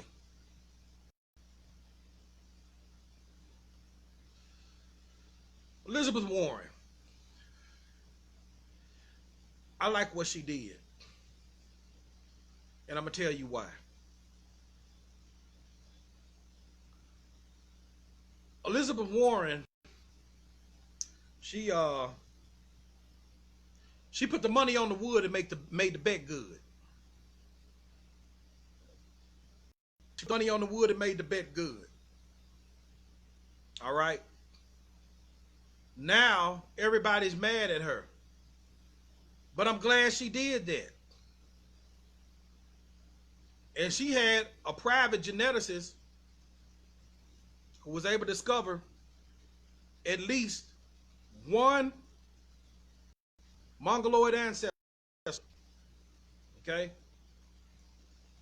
which shows that there was some autosomal genetic introgression and admixture into her mostly European gene DNA pool. At least one ancestor. I'm glad she did that. You know why? She said, I've never tried to operate as a Native American to get anything for them. I just want to know who I was. Everybody got a right to know what's in their veins. Everybody. All right? What did that do in essence? A lot of these Europeans, like Cody Iron Eyes, he was Sicilian, but he was fronting like he was quote unquote Native American until the truth came out. When she put the money on the wood and made the bet good, that showed that all these $5 Indians, we need to see some blood. We need to see you at least got the Mongoloid in you. We need to see that. Or if you got the American origin, more misnomer as Negro or African American in you, because all this fraud has to stop. And that's the reason why they're actually mad at her, because she set the precedent to cut the bullshit.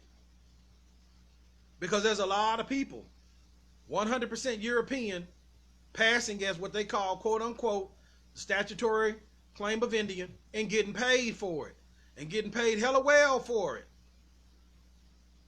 But you're not Native American Mongoloid, and neither are you Paleo-American, Aborigine, more pre-Columbian more. And that's the reason why they're mad. So when you start hearing these Europeans say this, say, look, Elizabeth Warren already set the standard for that. She put her blood on the wood, made the bet good. She put the money on the wood and made the bet good. Can you do the same? Where's the DNA? I need to see some DNA. He who bears the claim or makes a claim bears the burden of proof. She's a lawyer. She knew that. That's why she did it.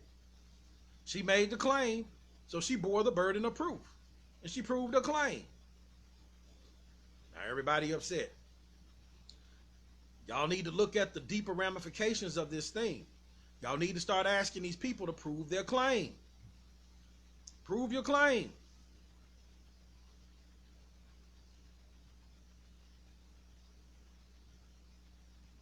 And that's what it is.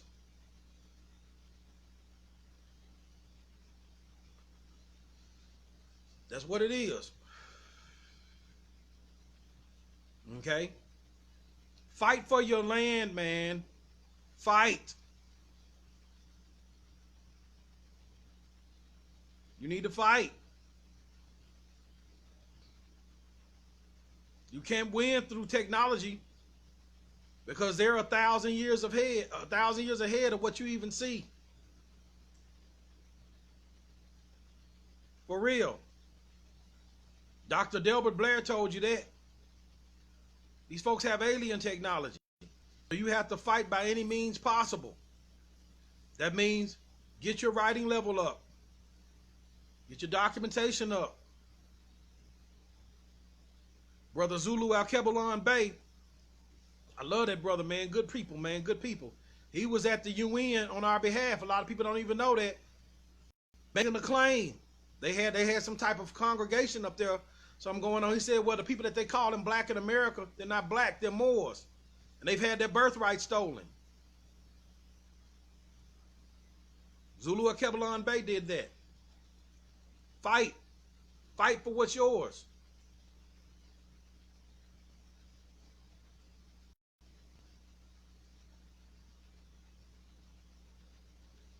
I'm not going to always be around, man. That's why I'm back on making my music. I'm trying to enjoy some of this life. Hell, I'll be 50 in 2 years. I'm trying to enjoy, man, what I got left.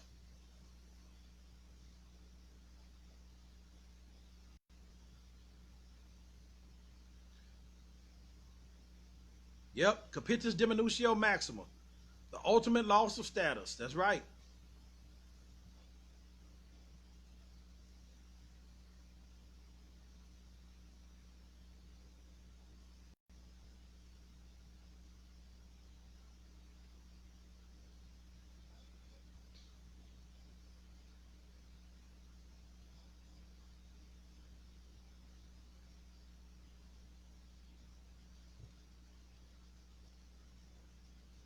Jordan Evans. Who is my nationality? I have a scientific classification. And the nation that we claim or we go with It's what Empress Verdiasi, Tiara Washita Turner, Tunica Ghost and El Bay put together. Our clan is the Shia Konsu Thunder Clan, don't make Moors.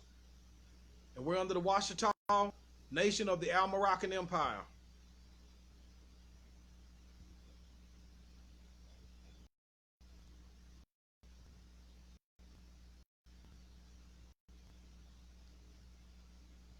All righty.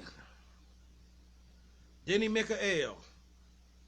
How do I feel about the Moorish consulate Shalimar Bey claims membership to? Well, here's the thing. Those courts were ended in 1956. They were ended in 1956. If you want my honest opinion, I'm going to give you my honest opinion on that. I was asked by a few people on more than one occasion to get involved. I don't get involved in that. I'm neutral. I'm neutral. And what I mean by that is, y'all hold on one second. Let me get a chair.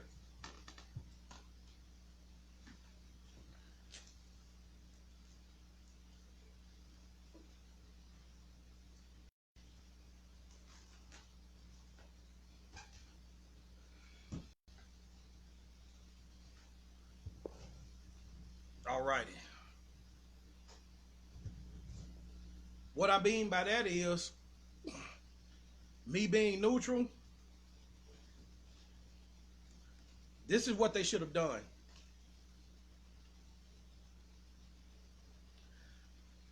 What they should have done was take a delegation. They should have gotten a delegation together and gone over to the Kingdom of Morocco. And let me explain to you why I say that.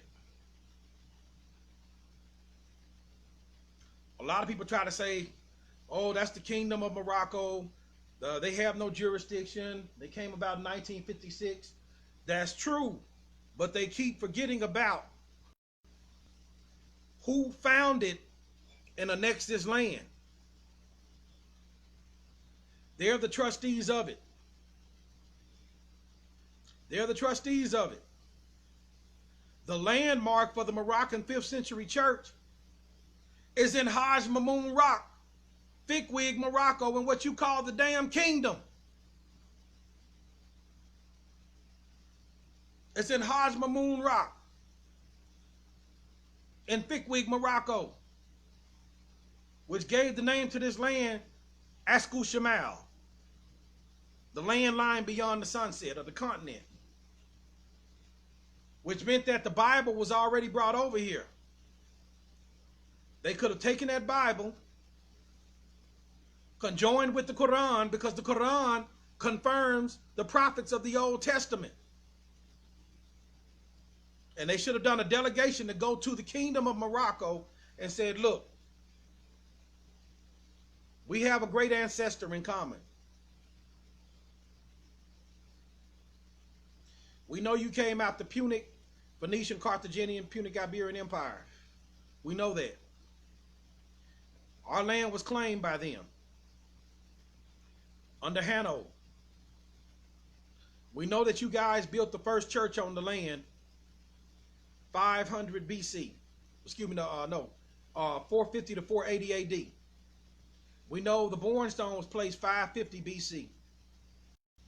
According to the Quran and according to the scriptures, the Bible, the prophets of the old Bible, Musa, Moshe, you have a trustee obligation to the original inhabitants of the land. You also have an interest under imperial title. We would like your assistance in the reestablishment of consulate courts. Why? Because if you read Article 24 of the treaty, if there's disagreement and disharmony, somebody has to leave. And it ain't the original inhabitants of the land. Somebody leave.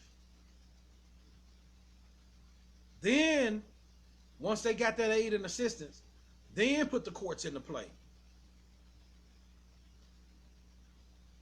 That's what they should have done. That's my take on it. And that's why I won't get involved. Because in my opinion, it's not done right. Now, I really don't know Brother Shalimar. Never even conversed with the man. I wish him all the best of luck. I do. But that's how it should have been done. As a beneficial heir to the land, you should have gone to the primary trustee to make him tell the secondary trustee, the United States, what to do in regard to those courts.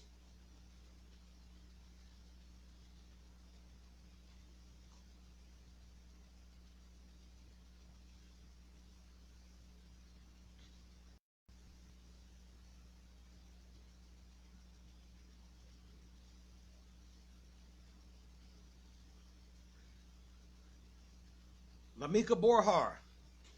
What about Louisiana? According to the Empress, the only thing that the United States purchased was the military barracks and some other stuff that France had an interest in. The whole Louisiana purchase was never paid for and was never rightfully acquired. So as it stands right now, it's under unlawful occupation. That's it. And supposedly, the only portion that they actually purchased was down there in, I want to say, southern Louisiana, New Orleans, somewhere like that.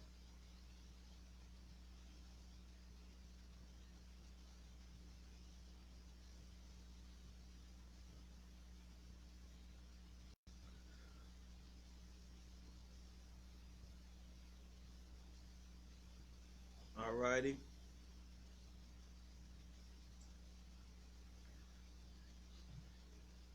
But will the consulate courts work? Is that what you're asking me? I can't see who asked that question. Let me see. Will it hit it? But will it work? I don't know, man. It just remains to be seen. I don't know. I can't say it won't. It just remains to be seen. You know, that's the only thing I can say. What I do know is that when you get their own documentation that they have in their various archives underneath their seals, that in several instances that have made them step on the brakes with both feet. That I do know.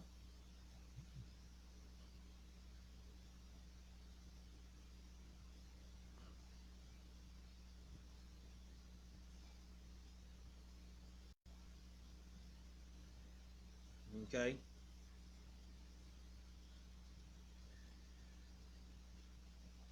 Yes, like Roland Bay, the Trois, or they say the Dua, or what they also known as Mbuti and Biaka.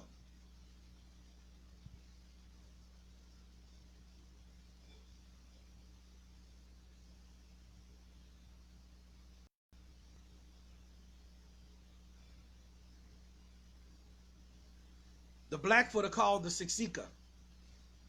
That is their name, Patrick Walker. Siksika.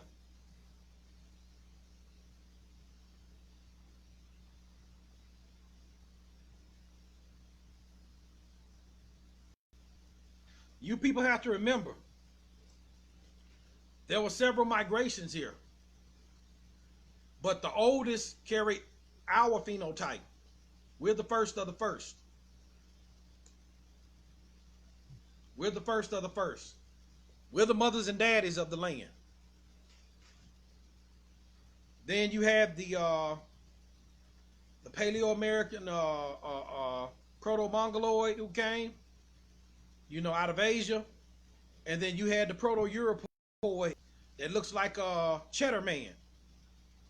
Y'all seen Cheddar Man that they found in England? Dark skin, blue eyes and whatnot. Straight to wavy hair. That was another migration. That's the Proto-Europoid. So you had various migrations here. All the people with dark skin.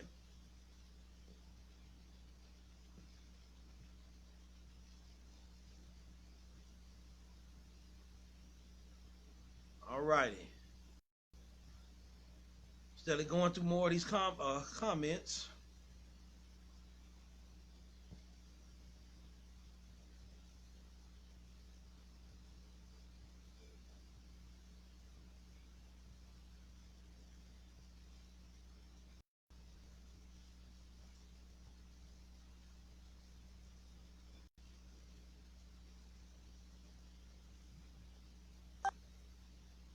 Okay.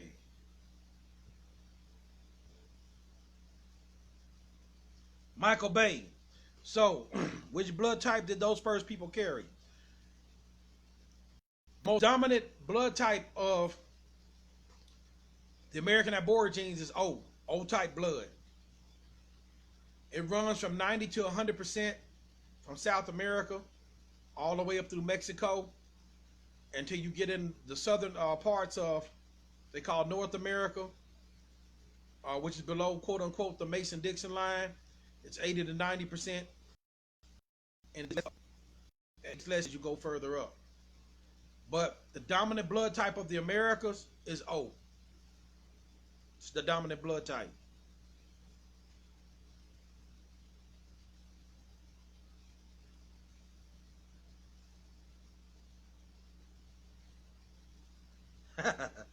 More hearts than the Care Bears. You deserve it. Thank you, Brother Torres Bay.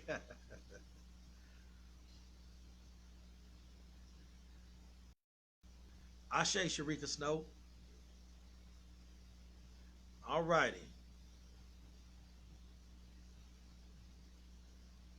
Michael Bay, is Latin really our language? From an imperial standpoint, yes, it is. It's one of our languages. That is correct. Latin is our language, as well as Paleo Hebrew, as well as what they call the original Greek tongue. Those are our languages as well. Medu Neter is another one of our languages. Medu Neter was found here. Paleo Hebrew found here. Latin found here. And Arabic. Arabic is another one of our languages which was found here. All of those dialects and tongues are pre-Columbian. Yes. And Tamil. Tamil is another one of our tongues, as well as Sanskrit. Those are our various tongues. A lot of those languages was over here.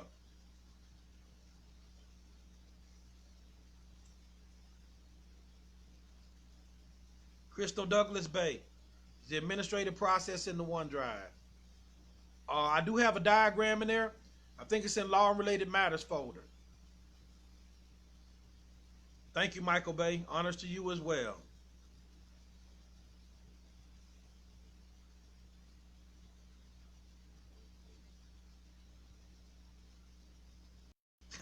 Well, stop smoking that shit. Laugh out loud. Stay a little while longer. I hear you, Patrick Walker.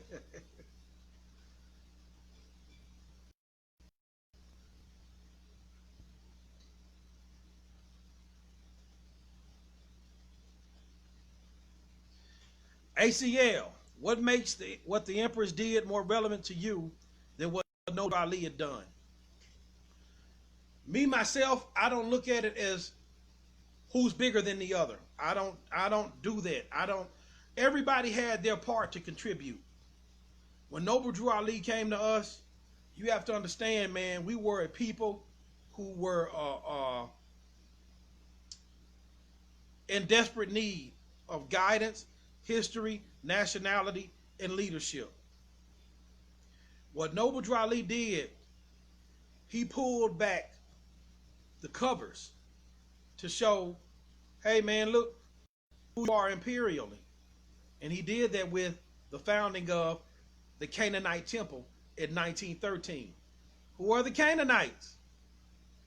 The Phoenicians, Amorites, Ugarites, some Hittites, some Moabites that later became seafarers known as Phoenicians, who later established Carthage and became Carthaginians, who later became Punic Iberians, who established Morocco. So when he did that, he gave you a key to who you were in regards to your imperial standing. What the Empress did was she gave us a Paleo-Aborigine standing in regards to who built these mounds. You follow what I'm saying? CMA came with his part in regards to the symbol, the master key of civilization, which was the pyramid, you know, with the eye on top. You see what I'm saying?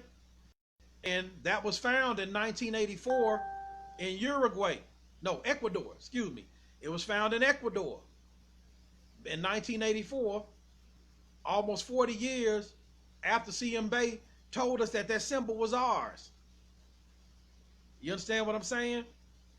And it was found to be 2,000 years older than any known civilization in South America. It was found in Ecuador. I wrote about that in The Kraken Part 1.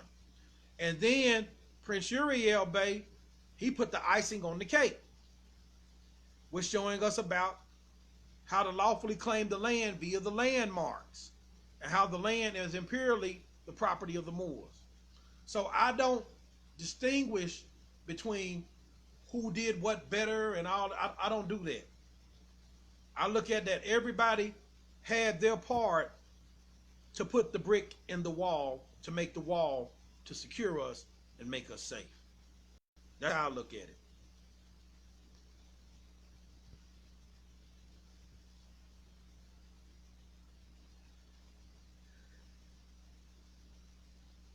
Gabriel Tony Bay.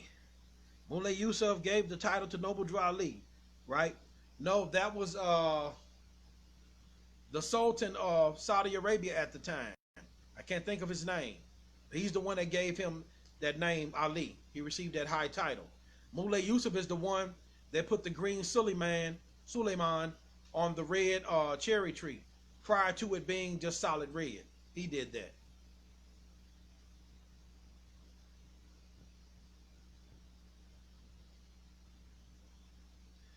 That's right.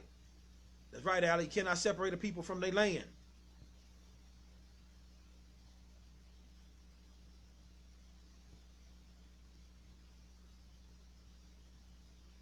Okay. Brother Accra, fam, what it do? All good, fam.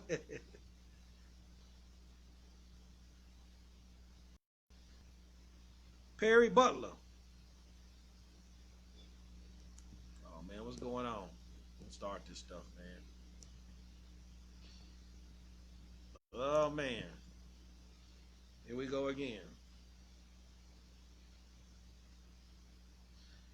They messing with the video, y'all. Seems like it done went out. I don't know what's going on. So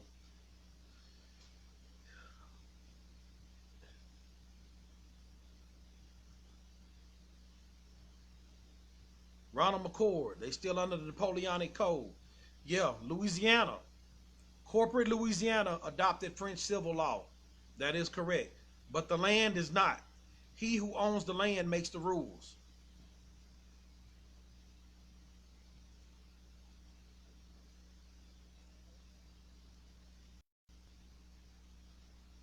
Karim, the Lenape. Can y'all still hear me? Okay. Cut my side of the video out. I know, man. Facebook, man. What about the Lenape?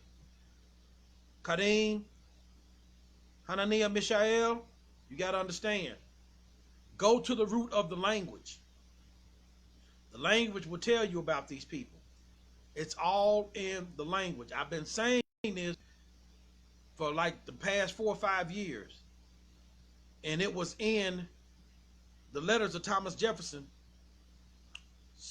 July of 1788, 230 years ago. I've been saying this. Ashe, Patrick Walker.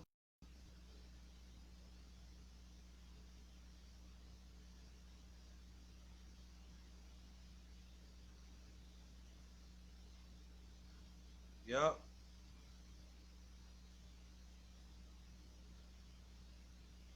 Amir Hassan El Bey. How did it get screwed up? I know there were noble royal ancestors in power at the time, right? Yes, you're correct. A lot of this cannot be put on the European. Cannot be put on the European. We have to look to those melanin people over in Europe who screwed a lot of this up. They did this. The European is just the beneficiary. He capitalized on the screw up.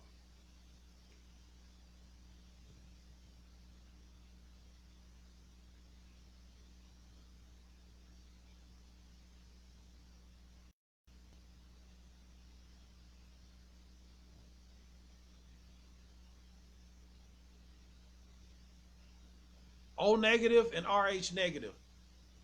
From my research, y'all gotta do your homework on that. RH negative blood is not as old as you think. It's only about maybe 35, maybe 40,000 years old. And from the looks of it, ground zero of RH negative came, I want to say, from the Pyrenees, over there off the Iberian Peninsula. So you got to do your homework on that. But O negative does not necessarily delegate or denote RH negative.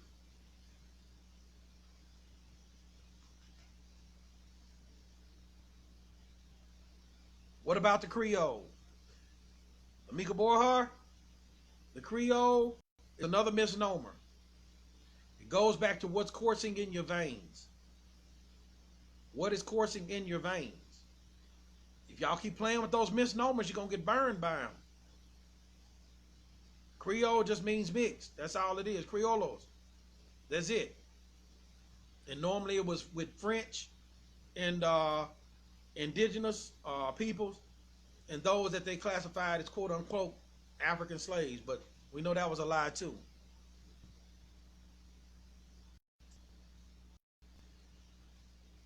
Okay. Wow. It's got it back on. Okay, good. Okay. Silver bonds are for your protection. Deshaun Miller. Silver bonds are for your protection. It's basically you bonding up the rights that you already have and to not be classified or recognized under any colorable adhesion contracts that are attached to that 14th Amendment. And it's for them to understand that once they take those bonds and you present the proper documentation showing that they committed to burn their ass. You have the right to burn their ass. That's the reason why I told y'all. Go to ObaShango-El.com.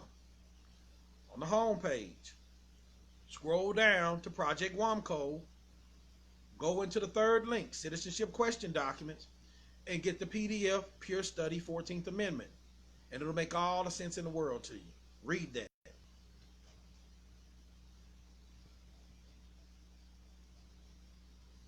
Telugu. I got a friend, man, that speaks Telugu. He's from India. Tamil is older. I think Telugu may be a dialect. I think Telugu is a dialect of it.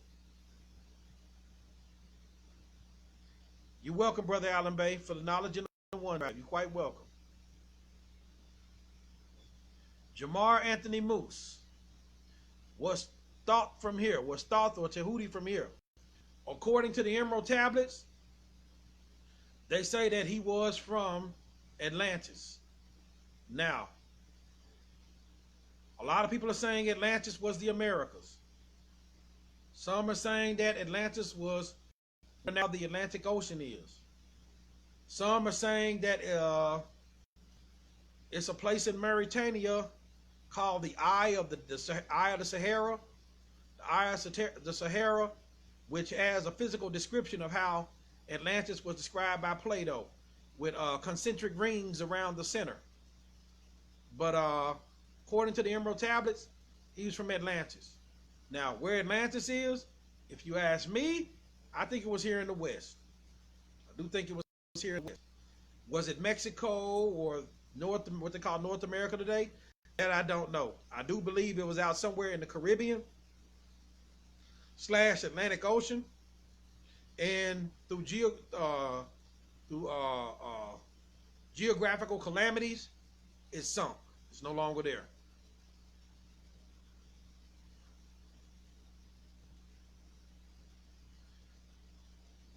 You're welcome, Blaine Casino. Thank you for all you do and being a clean glass, boy. Thank you. You're welcome. You're welcome, Davy Castro. Yeah, Stacy. Still doing my thing.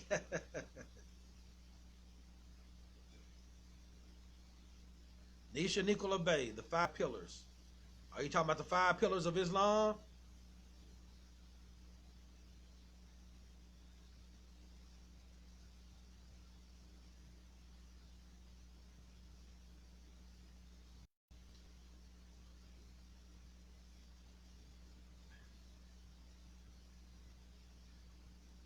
Zena Williams, Ashe, put that brick in the wall.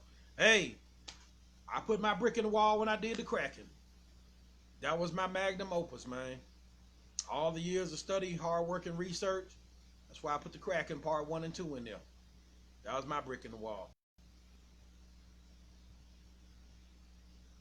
Ashe.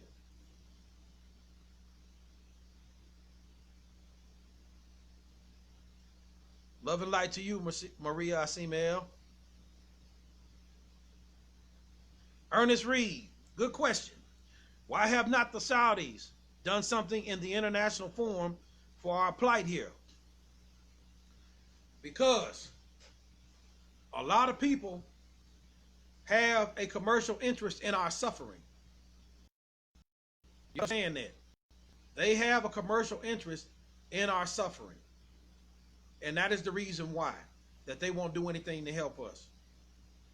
They have an economic commercial interest in the landlords being asleep. Because that's like this. Let's say I come into your house, okay? And I'm a hell of a cook. Cook up anything. I'm a good ass chef. Okay. I start slinging, and you say, hey man, you can stay here as long as you want. Okay.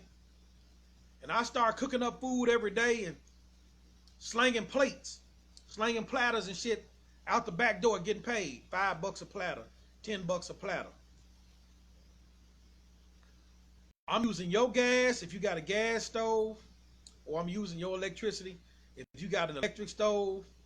I'm using your electricity to put my food in your refrigerator. If you got a deep freeze, using your electricity to keep my food, from spoiling.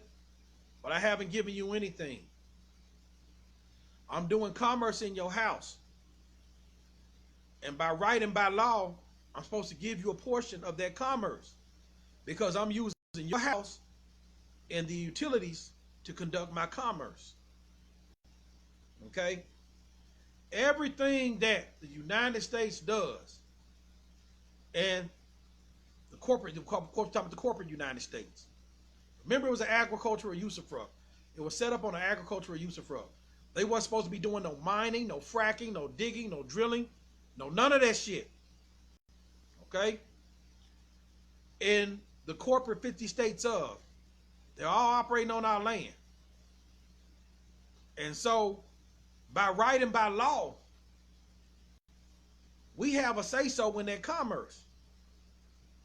But as long as we sleep, they're going to keep doing what they're doing. And it's to their economic benefit to keep doing what they're doing. Because all we have to say is this. We don't want any Saudi Arabian oil over here. We don't want any Saudi Arabian oil over here.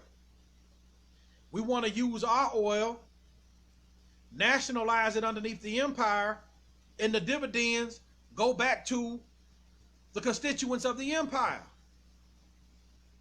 We can do that. That's what Chavez did. He nationalized the oil.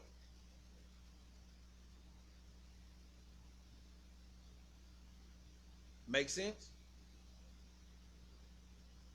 So as long as we keep staying asleep, we can't make no money off our resources, and everybody's, man, making money dumping their shit over here.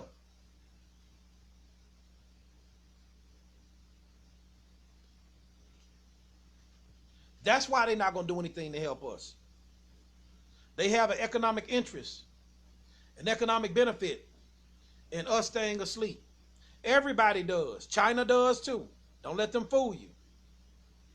India does too. Don't let them fool you. And even our cousins, the African nations, they do too. Everybody. And this is no slight to cousins who come from the various countries over there on the continent. Some of them know what's going on, and they've stood up and said, hey, you know, have taught nationality. Hey, you know you're not black, right? Zulu Kebulon Bay. A couple other brothers. Salute you.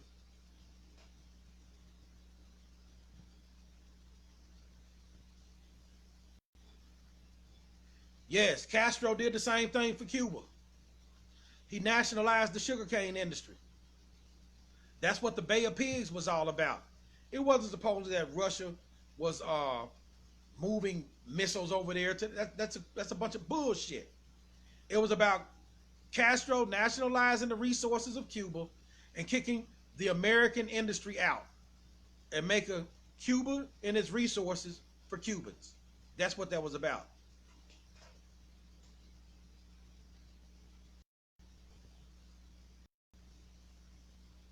Damn, they done cut the video out again, y'all. They these people, man. These people, boy, these people want to mess with it.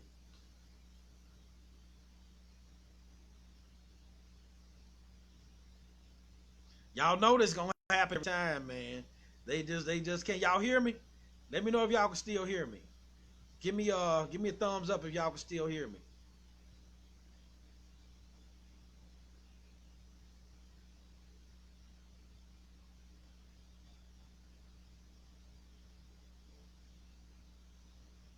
Okay. And Solo Niel.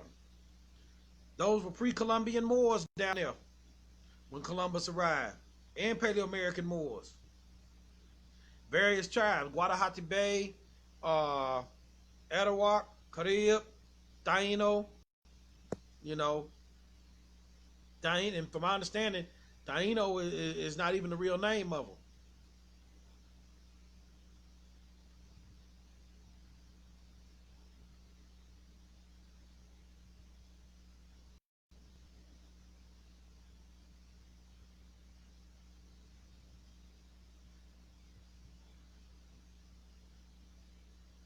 Peace, Rashida.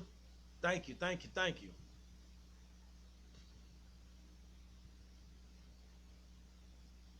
Kadeem Hananiah Mishael.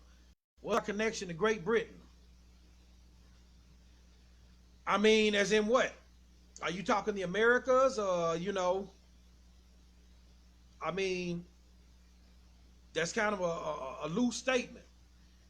You know, what's our connection to Great Britain? You know, if you're talking Paleo-American Moors, those that's been here for hundreds of thousands of years, I mean, we really don't have a connection. Now, if you're talking about the Paleo-European Moors, then you're talking about the Picts, Picts. Those are the indigenous people of Britain. You're talking about the Phoenicians, who became known as the Celts. Uh, those various peoples, and those people like Cheddar Man and all of that. Melanin always been in the British Isles for thousands upon thousands of years before Europeans even got there. Now, the relationship in the last 400 years, King James the First, he was a Moor. His mother, Mary Queen of Scots, she was a Moor. You know, but once again, all Moors weren't your friend. We're living in the results of things and the bad judgment calls and the bad things they did today. We're living in the results of that.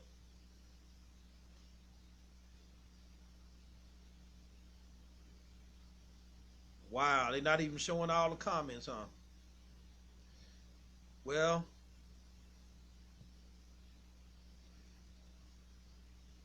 alrighty, y'all. It hasn't come back on. So,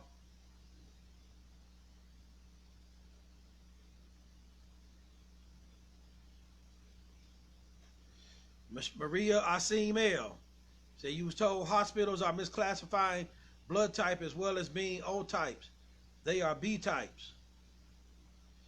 That's pretty dangerous. I'm not going to say it can't happen, and it won't happen. But if those charts show misclassification and they get a wrong transfusion, that person will die. If it is not the blood with a blood type that they can receive. But I don't know about that. Me myself, I stay away from he say, she say, and they say, and all that type of stuff. I go with, man, what I can prove. We got to be careful. And see, Moors live in that a lot. Y'all got to leave that stuff alone, man. We're supposed to be investigators to where we have cold, hard evidence and facts to where we can lay it on the table and see it.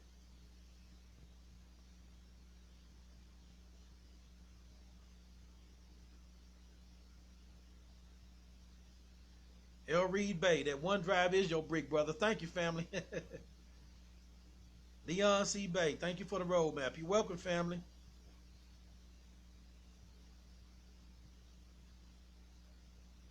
All right.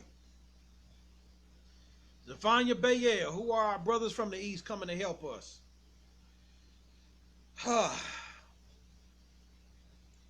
That's a good question. I don't know. That I don't know. But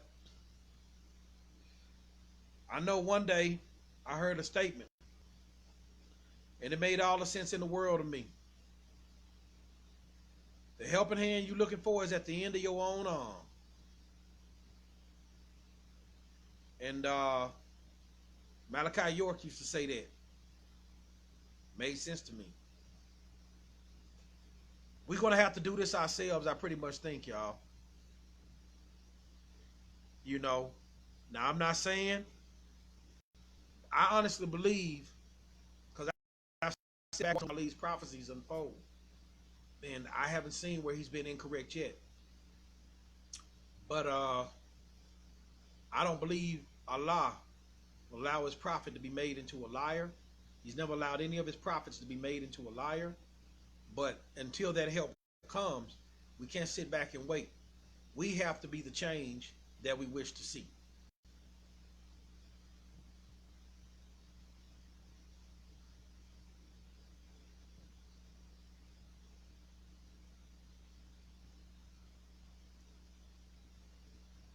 Tara's Bay. I got kicked out of African House because we were telling his lady about her nationality. He didn't like that. He didn't like truth. He didn't like truth.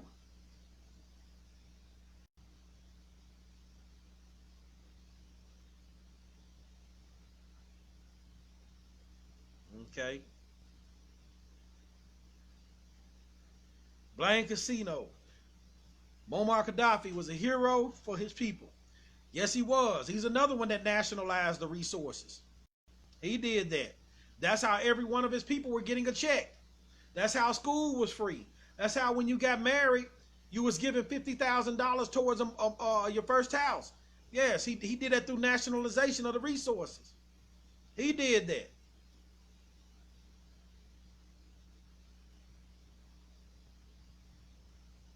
Muammar Gaddafi did that. Okay, here we go. And then pop back up. All right. Yeah, Facebook hates the truth. They do, man. Keep speaking the gnosis. Thank you, Bronzy Cozy. I appreciate you. All righty. Well, I think I pretty much covered dang, it done went out again, y'all. They telling me to get offline. I already know what it is. So goddamn Facebook, boy. Facebook something else. Facebook something else, man. I ain't gonna stay too much longer. I promise y'all I won't stay away so long. I got personal things that I need to take care of. I'm trying to get my music back up. As far as the cards, you can contact Antoine, son of J. Pool Bay. They've already launched the claim in the newspaper. In fact, it started running today, and they sent it off to all the agencies on the 25th of October. In fact, that was last week. So the card system will be up soon. And let me see what else. I just got a couple more things I got to do for Banksia Console, dealing with some EINs and some other things. And other than that, that should be pretty much it. And I'll keep y'all posted as that evolves, because the infrastructure set up. All I need to do now is I already got the Form 56. The IRS has been up there 4 years. I'm just gonna go ahead and get these last 3 EINs. Private banker EIN, and EIN for the bank, and EIN for the UCC contract trust that I have. And we're gonna try to start.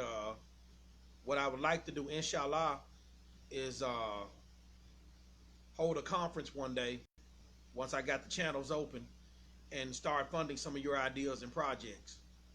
It's going to be up to us to make Amaruca, Turtle Island, great again. We have to do that. You know, we can't wait on anybody, man. Those of you who have children, you understand exactly what I'm talking about. You have to put things for the next generation. You know, that you have to do. Don't waste no time. Keep studying. You say these are facts coming from hospital people who work there, but have you seen it, Maria Asimel? Anybody can say anything. If this is really happening, tell them to bring something that's verifiable. Make a copy, bring it out. People do it all the time. People do it all the time. You know, you can't say that this is a fact if you have not witnessed it yourself. Now, if you got documentation, now you're moving into the level, man, of what can be proven has been proven. We got to stop. You know, Honorable Elijah Muhammad, man, said the time will come that you say out your mouth, you know what I'm saying, proving it true. You know, we got to start operating in that fashion. We have to start operating in that fashion. You know.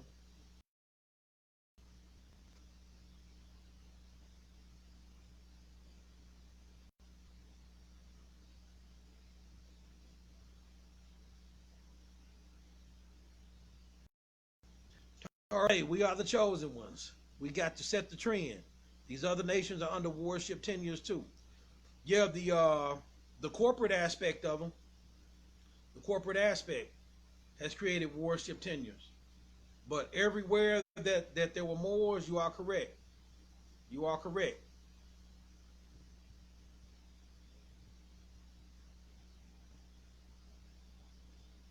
Yep.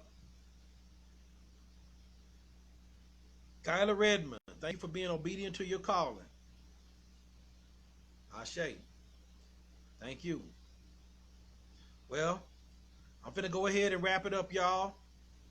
It's been say they're distorting it now, huh? Man, Facebook, man. Hey, I enjoyed y'all. I'm gonna go ahead and wrap it on up.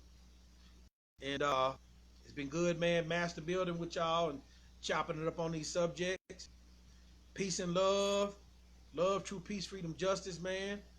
Quality, harmony, light, and all of that, man. Islam, Hotep, Namaste, Ashe. Love y'all.